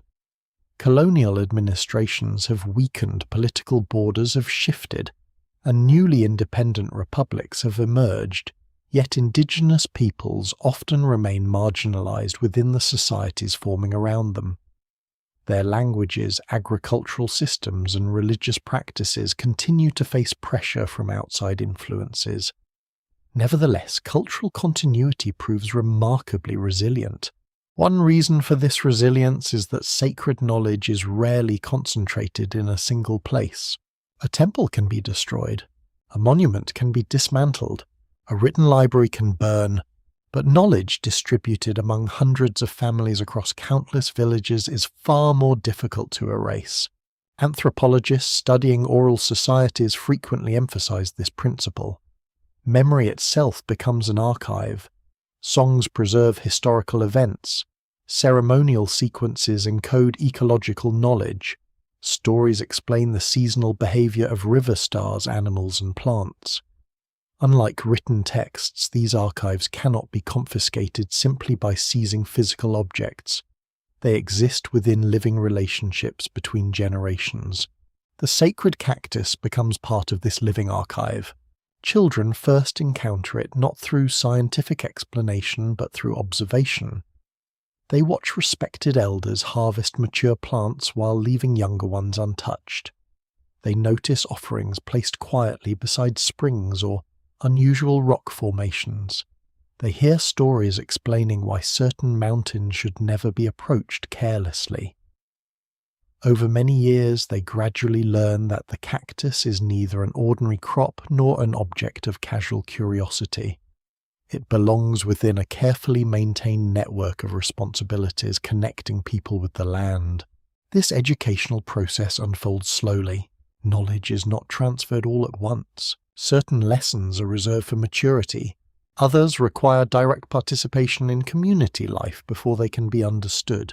Such gradual instruction helps ensure that ceremonial practices remain embedded within ethical relationships, rather than reduced to isolated techniques. Ethnobotanists working alongside indigenous communities during the 20th century begin recognizing the extraordinary sophistication of this knowledge. Local healers often distinguish subtle variations between closely related plant species that initially appear identical to outside researchers. They understand differences in soil conditions, elevation, rainfall, seasonal growth, and medicinal properties, developed through centuries of continuous observation. Modern botanical science frequently confirms the accuracy of these distinctions. The sacred cactus occupies an especially respected place within this broader system. Harvesting is commonly approached with restraint. Only mature plants are selected. Sections may be removed while allowing the remaining cactus to continue growing. In some communities, prayers or offerings accompany the harvest. Although practices differ widely between regions, a recurring theme emerges. The plant is treated as a living participant in the ceremony rather than a passive resource. This perspective contrasts sharply with many modern approaches to natural resources. Industrial economies often evaluate landscapes primarily according to productivity extraction or commercial value. Ancient and indigenous traditions generally adopt a more relational understanding. Mountains, rivers, forests, and significant plants possess identities that deserve reciprocal respect. Human survival depends not upon dominating nature but upon maintaining balanced relationships with it. Environmental scientists increasingly recognize practical wisdom within these traditions. Sustainable harvesting methods preserve fragile cactus populations over long periods. Respect for watershed protection helps maintain reliable water supplies. Seasonal restrictions prevent overexploitation during vulnerable growth periods. Knowledge preserved through ceremonial practice often carries measurable ecological benefits, even when expressed through spiritual language. Throughout the 19th century, however, new challenges begin emerging. International scientific exploration expands rapidly. Naturalists, botanists, archaeologists, and travelers from Europe and North America journey across the Andes, documenting unfamiliar landscapes and collecting plant specimens. Their work contributes enormously to biological knowledge, yet it also introduces tensions regarding ownership, interpretation, and cultural authority. Specimens of the sacred cactus are collected for museums and botanical gardens. Researchers describe its physical characteristics using scientific classification systems. Chemical analysis begins revealing the compounds responsible for its remarkable effects. From the perspective of modern science, these developments represent significant progress. From the perspective of many indigenous communities, however, they raise more complicated questions. Who has the right to study sacred plants? Can ceremonial knowledge be separated from the communities that preserved it? Should ancient traditions become subjects of outside curiosity without meaningful consultation? These questions become increasingly important during the 20th century as anthropology matures into a more collaborative discipline. Earlier researchers often approach indigenous knowledge as something to be collected before it disappears. Later generations recognize that these traditions are not vanishing relics but living cultural systems whose practitioners deserve active participation in research concerning their own heritage. This shift transforms archaeological and ethnobotanical practice. Researchers increasingly work alongside indigenous elders rather than simply observing them. Oral histories are treated as valuable historical evidence rather than dismissed as folklore. Traditional ecological knowledge becomes recognized as complementary to scientific investigation rather than opposed to it. The sacred cactus benefits from this changing perspective. Scientists learn more about sustainable harvesting through indigenous expertise. Communities gain greater opportunities to document traditions on their own terms. Collaborative conservation projects begin protecting habitats where culturally important cactus populations continue growing naturally. Yet significant challenges remain. Urbanization gradually changes patterns of rural life. Young people often leave traditional communities seeking education or employment elsewhere. Commercial interest in psychoactive plants expands internationally, sometimes encouraging unsustainable harvesting or removing ceremonial practices from their original cultural contexts. These developments create new pressures unlike those faced during earlier centuries. Instead of outright prohibition, communities now confront commercialization. Instead of forced religious conversion, they face the possibility that sacred traditions may become misunderstood, simplified, or treated as consumer experiences detached from their historical foundations. Many indigenous leaders respond by emphasizing cultural education. Ceremonies remain connected with community responsibilities. Knowledge continues passing through trusted relationships. Respect for the cactus is taught alongside respect for language ancestors and the land itself. This approach reflects an important truth visible throughout the entire history of the sacred cactus. Its survival has never depended solely upon the plant. It depends upon the culture surrounding the plant. Without songs, stories, ethics ceremonies, and ecological knowledge, the cactus becomes merely another botanical specimen. With them, it remains one of humanity's oldest living sacred traditions. After thousands of years, the same green columns still rise from rocky Andean slopes beneath clear mountain skies. They continue growing quietly indifferent to changing governments, scientific debates, and international borders. Around them, generations of people have built civilizations, endured conquest, preserved memory, and adapted to every historical upheaval imaginable. Their greatest achievement may not be the construction of monumental temples, but the preservation of a relationship with the natural world that has remained alive longer than many civilizations themselves. The longer the sacred cactus survives, the more stories begin growing around it. Some are rooted in centuries of indigenous tradition. Others emerge from colonial misunderstandings, popular imagination, or modern fascination with altered states of consciousness. By the 20th century, the cactus is no longer known only within the valleys and mountains where its ceremonial use first develops. It has become the subject of books, documentaries, travel accounts, scientific studies, and internet discussions that often mix careful research with dramatic speculation. Separating historical evidence from enduring myth becomes increasingly important. One of the most persistent misconceptions is that every ancient civilization in the Americas regularly uses psychoactive plants in the same way. Archaeology tells a much more complex story. The Americas are home to thousands of distinct cultures spread across deserts, rainforests, mountains, grasslands, and coastlines. Their religious traditions differ enormously. Some make ceremonial use of visionary plants, others emphasize fasting, music, prayer, pilgrimage, or entirely different spiritual practices. Even neighboring communities often develop unique rituals despite sharing similar environments. The sacred cactus therefore belongs to particular cultural traditions rather than representing the beliefs of an entire continent. Another widespread myth claims that ancient peoples consume the cactus simply to experience vivid hallucinations. This interpretation reflects a modern misunderstanding shaped largely by recreational concepts that would have been unfamiliar to most ancient practitioners. Archaeological, ethnographic, and historical evidence consistently indicates that ceremonial use is embedded within structured religious contexts. Preparation, leadership, symbolism, community participation, and ethical responsibilities are treated as essential components of the experience. Removing the cactus from that framework changes its historical meaning completely.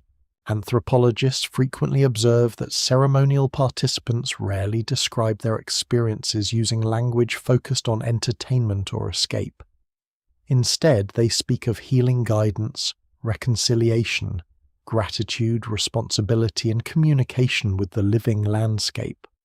Whether modern observers interpret these accounts spiritually, psychologically, or culturally, the historical record strongly suggests that ancient ceremonies pursue meaning rather than amusement. Another popular belief holds that every vision experienced during a ceremony is regarded as literally true. The evidence does not support such a simple conclusion.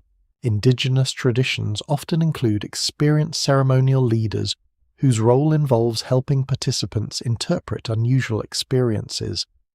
Not every dream image or emotional insight automatically becomes accepted as divine revelation.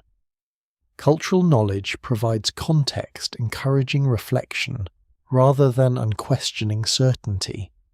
This careful guidance helps explain why ritual specialists undergo years of apprenticeship before assuming positions of responsibility. The archaeological record also challenges sensational claims that ancient civilizations somehow possess supernatural knowledge unavailable to ordinary human observation. Occasionally, popular books suggest that visionary plants allowed ancient peoples to predict future events with perfect accuracy, communicate directly with extraterrestrial beings, or acquire impossible engineering knowledge. These ideas attract public attention because they offer dramatic explanations for impressive monuments and sophisticated cultures. Mainstream archaeology, however, finds no convincing evidence supporting such claims. Ancient civilizations achieve remarkable accomplishments through careful observation, accumulated experience, skilled craftsmanship, social cooperation, and generations of practical learning. Their achievements are extraordinary precisely because they are human. The sacred cactus does not diminish those accomplishments. If anything, it highlights the remarkable intellectual curiosity of societies willing to explore consciousness, while simultaneously mastering agriculture, architecture, astronomy, irrigation, and long-distance exchange. Legends surrounding hidden cities provide another fascinating example. Throughout the Andes, stories circulate about forgotten ceremonial centers concealed within remote mountains or dense forests, where ancient priests supposedly continue preserving secret knowledge. These tales blend fragments of historical memory with local folklore developed over centuries. Occasionally, archaeology reveals that such legends contain surprising elements of truth. Communities do rediscover abandoned temples. Previously unknown ceremonial sites are uncovered beneath vegetation or desert sands. Ancient pathways reappear after centuries of neglect. Yet the romantic image of isolated priesthoods maintaining unchanged traditions for thousands of years finds little support in the evidence. Real history proves more subtle. Traditions survive through adaptation rather than complete isolation. Modern media has also contributed new myths. Photographs of towering San Pedro cacti standing beneath brilliant Andean skies often encourage the impression that these plants grow everywhere across South America. In reality, their natural distribution is far more specific. They thrive under particular ecological conditions shaped by altitude, rainfall, temperature, and soil composition. Their cultural importance reflects long relationships between people and place, rather than universal availability. Likewise, not every archaeological site containing cactus imagery necessarily indicates ceremonial consumption. Researchers evaluate multiple lines of evidence before drawing conclusions. Artistic symbolism, botanical remains, chemical residue analysis, architectural context, burial practices, comparative ethnography. Only when several forms of evidence converge do archaeologists gain confidence in their interpretations. This cautious approach may seem less dramatic than popular speculation, but it produces a far more reliable understanding of the past. One especially interesting modern debate concerns the relationship between visionary experience and creativity. Some psychologists suggest altered states encourage novel ways of perceiving patterns or solving problems. Others argue that cultural interpretation remains far more important than neurological change alone. Archaeologists generally avoid assigning direct causal relationships because ancient artistic traditions evolve over many centuries through influences extending well beyond ceremonial practice. Still, the recurring appearance of hybrid beings, intricate geometric patterns, and symbolic landscapes in Andean art continues inviting thoughtful discussion. The connection is plausible. The precise relationship remains uncertain. Another area of growing public interest involves comparisons between indigenous ceremonial traditions and contemporary psychological research. Modern clinical studies investigating certain psychoactive compounds under carefully controlled medical conditions have generated considerable attention. Although these studies contribute valuable scientific knowledge, historians emphasize that they should not be confused with ancient religious practice. The goals differ, the cultural frameworks differ, the ethical responsibilities differ. Ancient ceremonies are embedded within living communities whose traditions extend across countless generations. Scientific research addresses different questions using different methods. Respecting this distinction helps avoid oversimplifying either perspective. Perhaps the greatest myth of all is the assumption that ancient societies are somehow less sophisticated because they explain the world differently. The people who first recognize the sacred significance of the cactus lack modern chemistry, yet they develop highly refined systems of ecological management. They possess no neuroscience, yet they understand the importance of preparation, guidance, and community during powerful psychological experiences. They have no written pharmacological textbooks, Yet they preserve detailed botanical knowledge with extraordinary accuracy across centuries. Knowledge takes many forms. The history of the sacred cactus demonstrates that observation, memory, experimentation, and cultural continuity can produce remarkably sophisticated understandings of both nature and human experience. Today, scholars continue investigating these traditions using technologies unimaginable even a generation ago. Ancient pollen grains reveal changing climates. DNA analysis reconstructs plant relationships. High-resolution mapping uncovers hidden ceremonial landscapes beneath dense vegetation. Chemical techniques identify microscopic residues invisible to the naked eye. Every new discovery adds another carefully measured piece to a story that is still unfolding. Far from exhausting the mystery, modern research has shown just how much remains to be learned. The sacred cactus has survived for thousands of years, but many of its oldest secrets remain buried beneath desert sands, hidden within mountain valleys, or preserved in memories that communities continue protecting with quiet determination. The story of the sacred cactus has never truly ended. Even as archaeologists brush dust from ancient carvings and botanists classify species with increasing precision, new discoveries continue reshaping what is known about one of the oldest ceremonial traditions in the Americas. Each excavation, each laboratory analysis, and each respectful conversation with indigenous knowledge keepers adds another layer to a history that has been unfolding for thousands of years. Rather than closing the mystery, modern research has revealed how remarkably sophisticated these ancient relationships with the natural world really were. One of the most significant changes in archaeology during the past several decades has been the increasing use of scientific techniques capable of answering questions that once seemed impossible.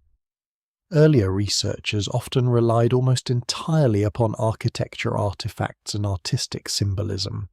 Today, those traditional approaches are strengthened by methods drawn from chemistry, biology, geology, climatology, and genetics. Together, they create a far more detailed picture of ancient ceremonial life than any single discipline could achieve on its own. Chemical residue analysis provides one striking example. Even when visible fragments of sacred plants have disappeared, microscopic traces sometimes remain embedded within ceramic vessels, stone tools, or the pores of ritual containers. Sophisticated laboratory instruments can identify tiny molecular signatures preserved for centuries or even millennia under favorable conditions. These techniques rarely produce dramatic headlines on their own, but they allow archaeologists to test long-standing hypotheses with increasing confidence. When residue analysis agrees with artistic depictions and archaeological context interpretations become much stronger. A carved figure holding a cactus is meaningful. A ceremonial vessel containing botanical residues is meaningful. Finding both together within the same ritual setting creates an entirely different level of evidence. Botanical science has also advanced dramatically. For much of the 20th century, researchers debated the classification of several closely related cactus species used ceremonially across the Andes. Improvements in genetic analysis now allow scientists to compare populations with remarkable precision, revealing evolutionary relationships invisible through appearance alone.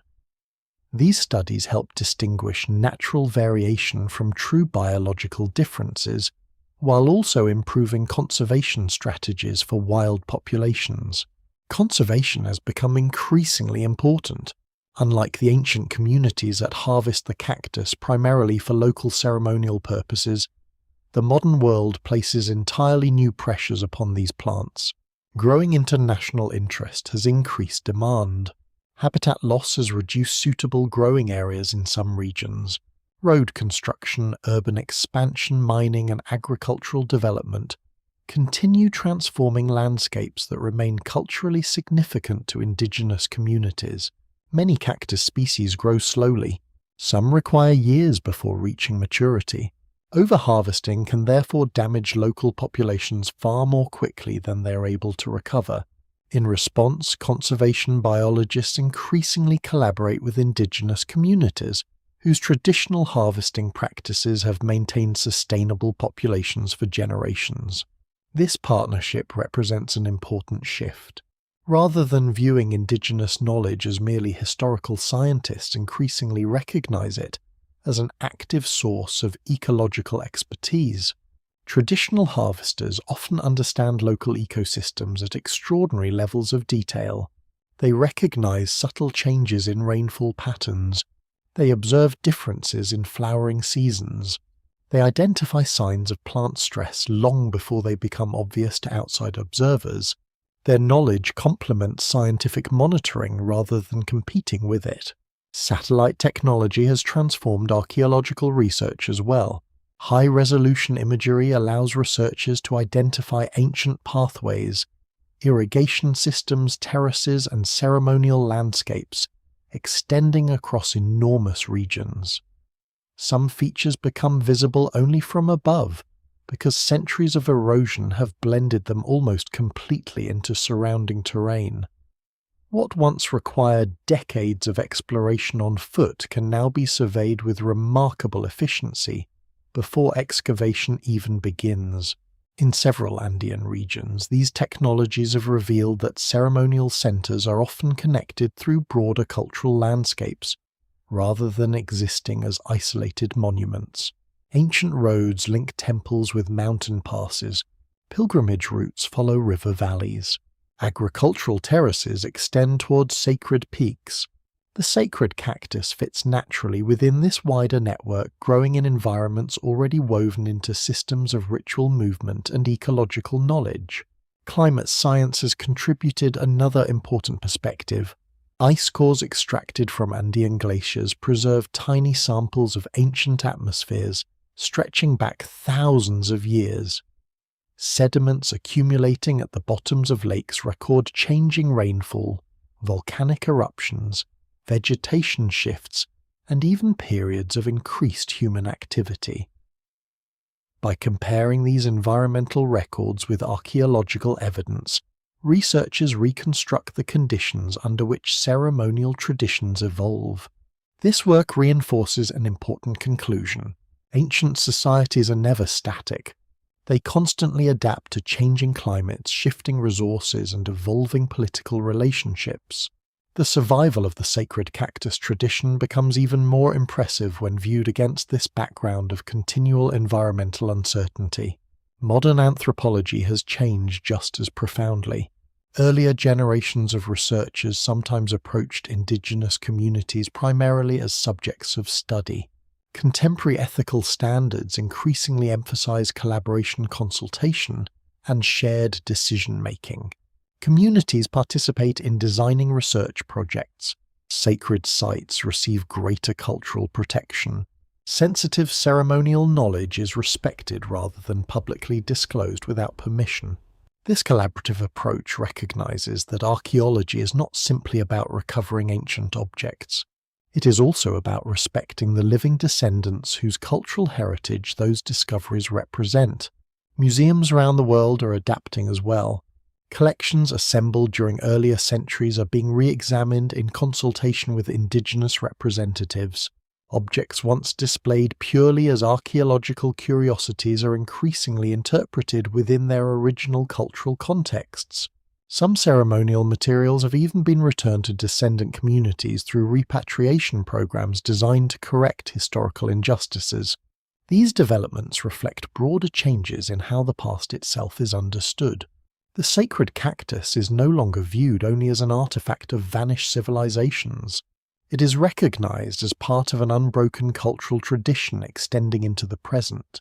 Perhaps the greatest lesson emerging from modern research is the extraordinary complexity of ancient knowledge systems.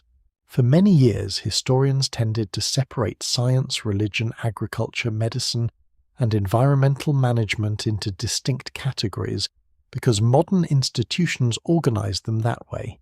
The evidence from the Andes suggests a different picture. Ancient ritual specialists study plants while preserving religious traditions. Farmers observe astronomical cycles while managing irrigation. Healers understand ecology while conducting ceremonies. Knowledge remains integrated rather than divided into specialized academic disciplines. This holistic approach increasingly attracts interest among scholars seeking to understand how societies maintain long-term relationships with fragile environments.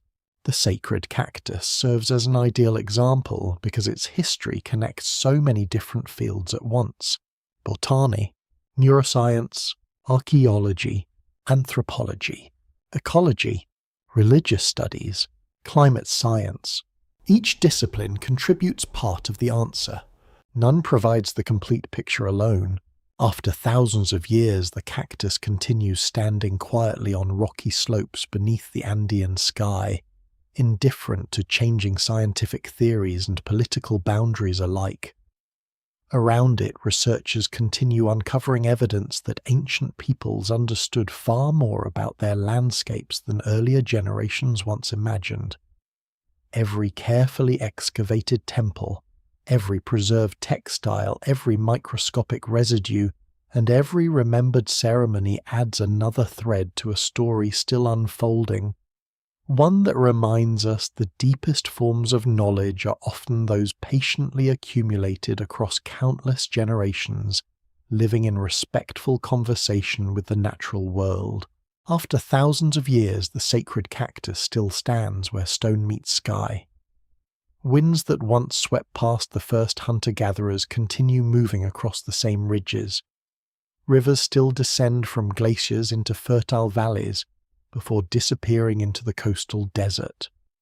Condors still circle above mountain cliffs that have witnessed the rise of kingdoms, the arrival of foreign empires, and the passing of generations whose names are now completely forgotten.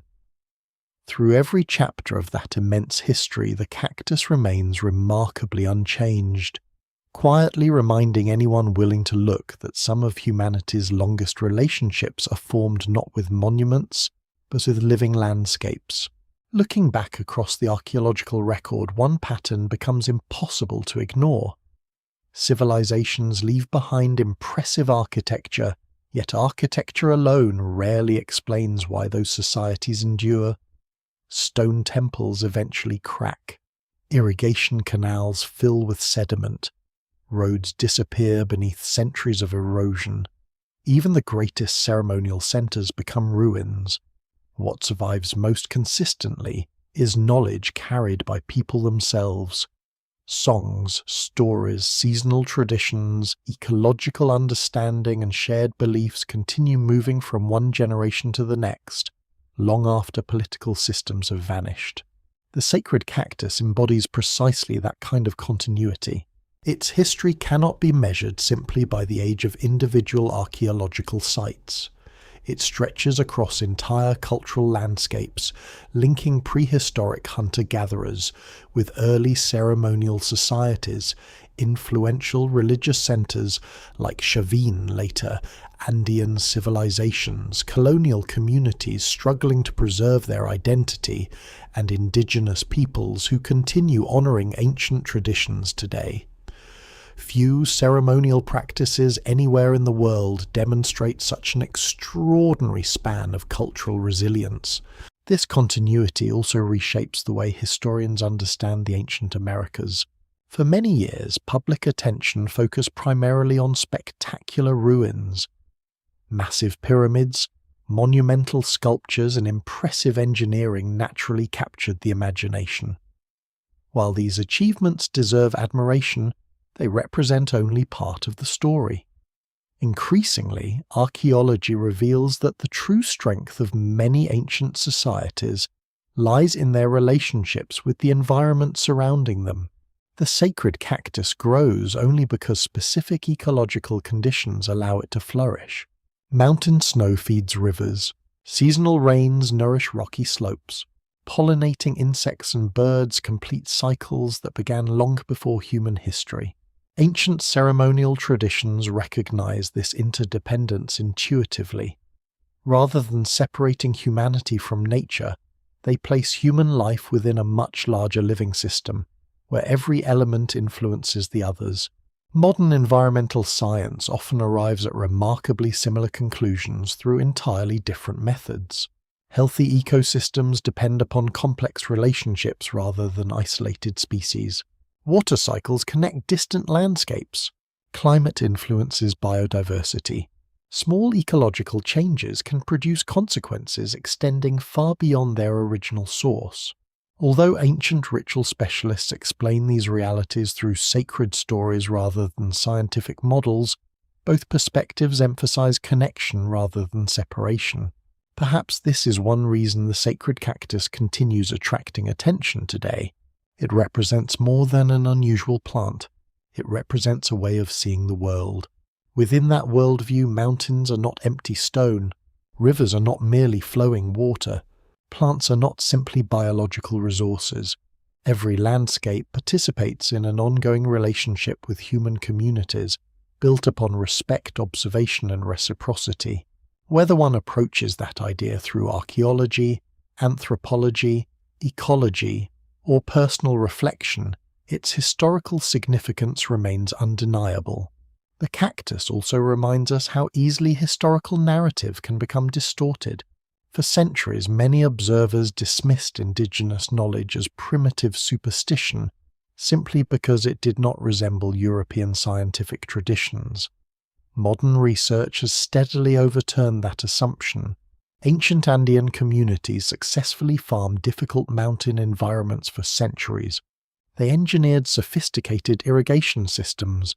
They domesticated crops that continue feeding millions of people today. They observed astronomical cycles with remarkable precision. They developed extensive medicinal knowledge based upon careful botanical observation. Their ceremonial traditions evolved alongside these practical achievements, rather than existing in opposition to them. The sacred cactus belongs within this larger intellectual tradition. Its significance cannot be reduced to chemistry alone nor to religion alone. It occupies the meeting point where environmental knowledge, community memory, healing practices, artistic symbolism, and spiritual belief become inseparable. This complexity explains why scholars from so many different disciplines continue studying it. Each new discovery tends to reinforce an increasingly important lesson. Ancient societies were rarely simpler than modern ones. They simply organized knowledge differently. The archaeological record still holds countless unanswered questions. How many ceremonial centers remain buried beneath desert sands or mountain vegetation? How many fragile textiles, wooden objects, or botanical remains have disappeared forever because conditions were not suitable for preservation? How many oral traditions preserve echoes of events that archaeology has not yet confirmed? The evidence remains incomplete, and it almost certainly always will. History is reconstructed from fragments. Some pieces survive, others are permanently lost. Yet even incomplete evidence can reveal extraordinary truths when interpreted carefully. Among the clearest of those truths is the remarkable durability of cultural memory. Empires rise believing themselves permanent. Centuries later they exist only as scattered stones. Meanwhile, a tradition preserved quietly within families, villages, and sacred landscapes continues living beyond the lifespan of every kingdom that once surrounded it. That quiet endurance may be the greatest mystery of all. The sacred cactus has never depended entirely upon walls of stone or written texts. Its true foundation has always been human relationships with the land, with ancestors, with communities, and with the passing of knowledge across generations. As long as those relationships continue, the tradition itself remains alive. Standing in an Andean valley today, it is still possible to see tall green columns reaching toward an immense blue sky, much as they did thousands of years ago. Around them, the world has changed beyond anything the earliest ceremonial practitioners could have imagined. Nations have formed, languages have evolved, scientific instruments have measured compounds hidden within the cactus itself. Satellites now map landscapes once crossed only on foot, yet the plant continues growing in silence. It asks for nothing. It announces nothing. It simply remains rooted in the same earth that sustained countless generations before us. Its greatest lesson may not concern visions at all. Instead, it speaks of patience, of continuity, of knowledge accumulated slowly rather than discovered all at once, and of the extraordinary capacity of human cultures to preserve meaning across stretches of time so vast that individual lives become only brief moments within a story that is still unfolding. The mountains grow quieter as evening settles across the high valleys. The sharp light of afternoon softens into long shadows that stretch gently over stone terraces, winding rivers, and the scattered silhouettes of ancient cacti. Somewhere beyond the horizon, snow continues melting into streams that have followed nearly the same paths for thousands of years. The landscape remains patient, carrying memories that no written history can fully contain. The people who first discovered the sacred qualities of these remarkable plants are gone, yet traces of their lives remain in unexpected places. A carved figure holding a cactus, a forgotten pathway climbing toward a mountain shrine, fragments of woven cloth preserved by dry desert air, the foundations of temples now open to the sky. None tells the complete story on its own, but together they remind us that civilizations are remembered not only through the monuments they build, but through the relationships they leave behind. Across the centuries, the cactus has witnessed triumph and hardship with equal silence. It has stood through changing climates, shifting kingdoms, foreign conquest, and the steady passing of generations. It has asked for little more than sunlight, rocky soil, and time. In return, people have given it stories, ceremonies, respect, and a place within one of the longest continuous spiritual traditions in the Americas. Perhaps that quiet exchange is the lasting image this journey leaves behind. Not a vision carved into stone, nor a mystery solved completely, but a living plant continuing its slow growth beneath the same stars that guided ancient travelers so long ago. The wind still moves across the desert. Rivers still descend from the mountains. The cactus still rises from the earth unchanged by the passing of empires. And somewhere within that enduring landscape, history becomes less about endings than about continuity, reminding us that while civilizations may fade into memory, the deepest connections between people, place, and the living world can outlast even the greatest monuments of stone.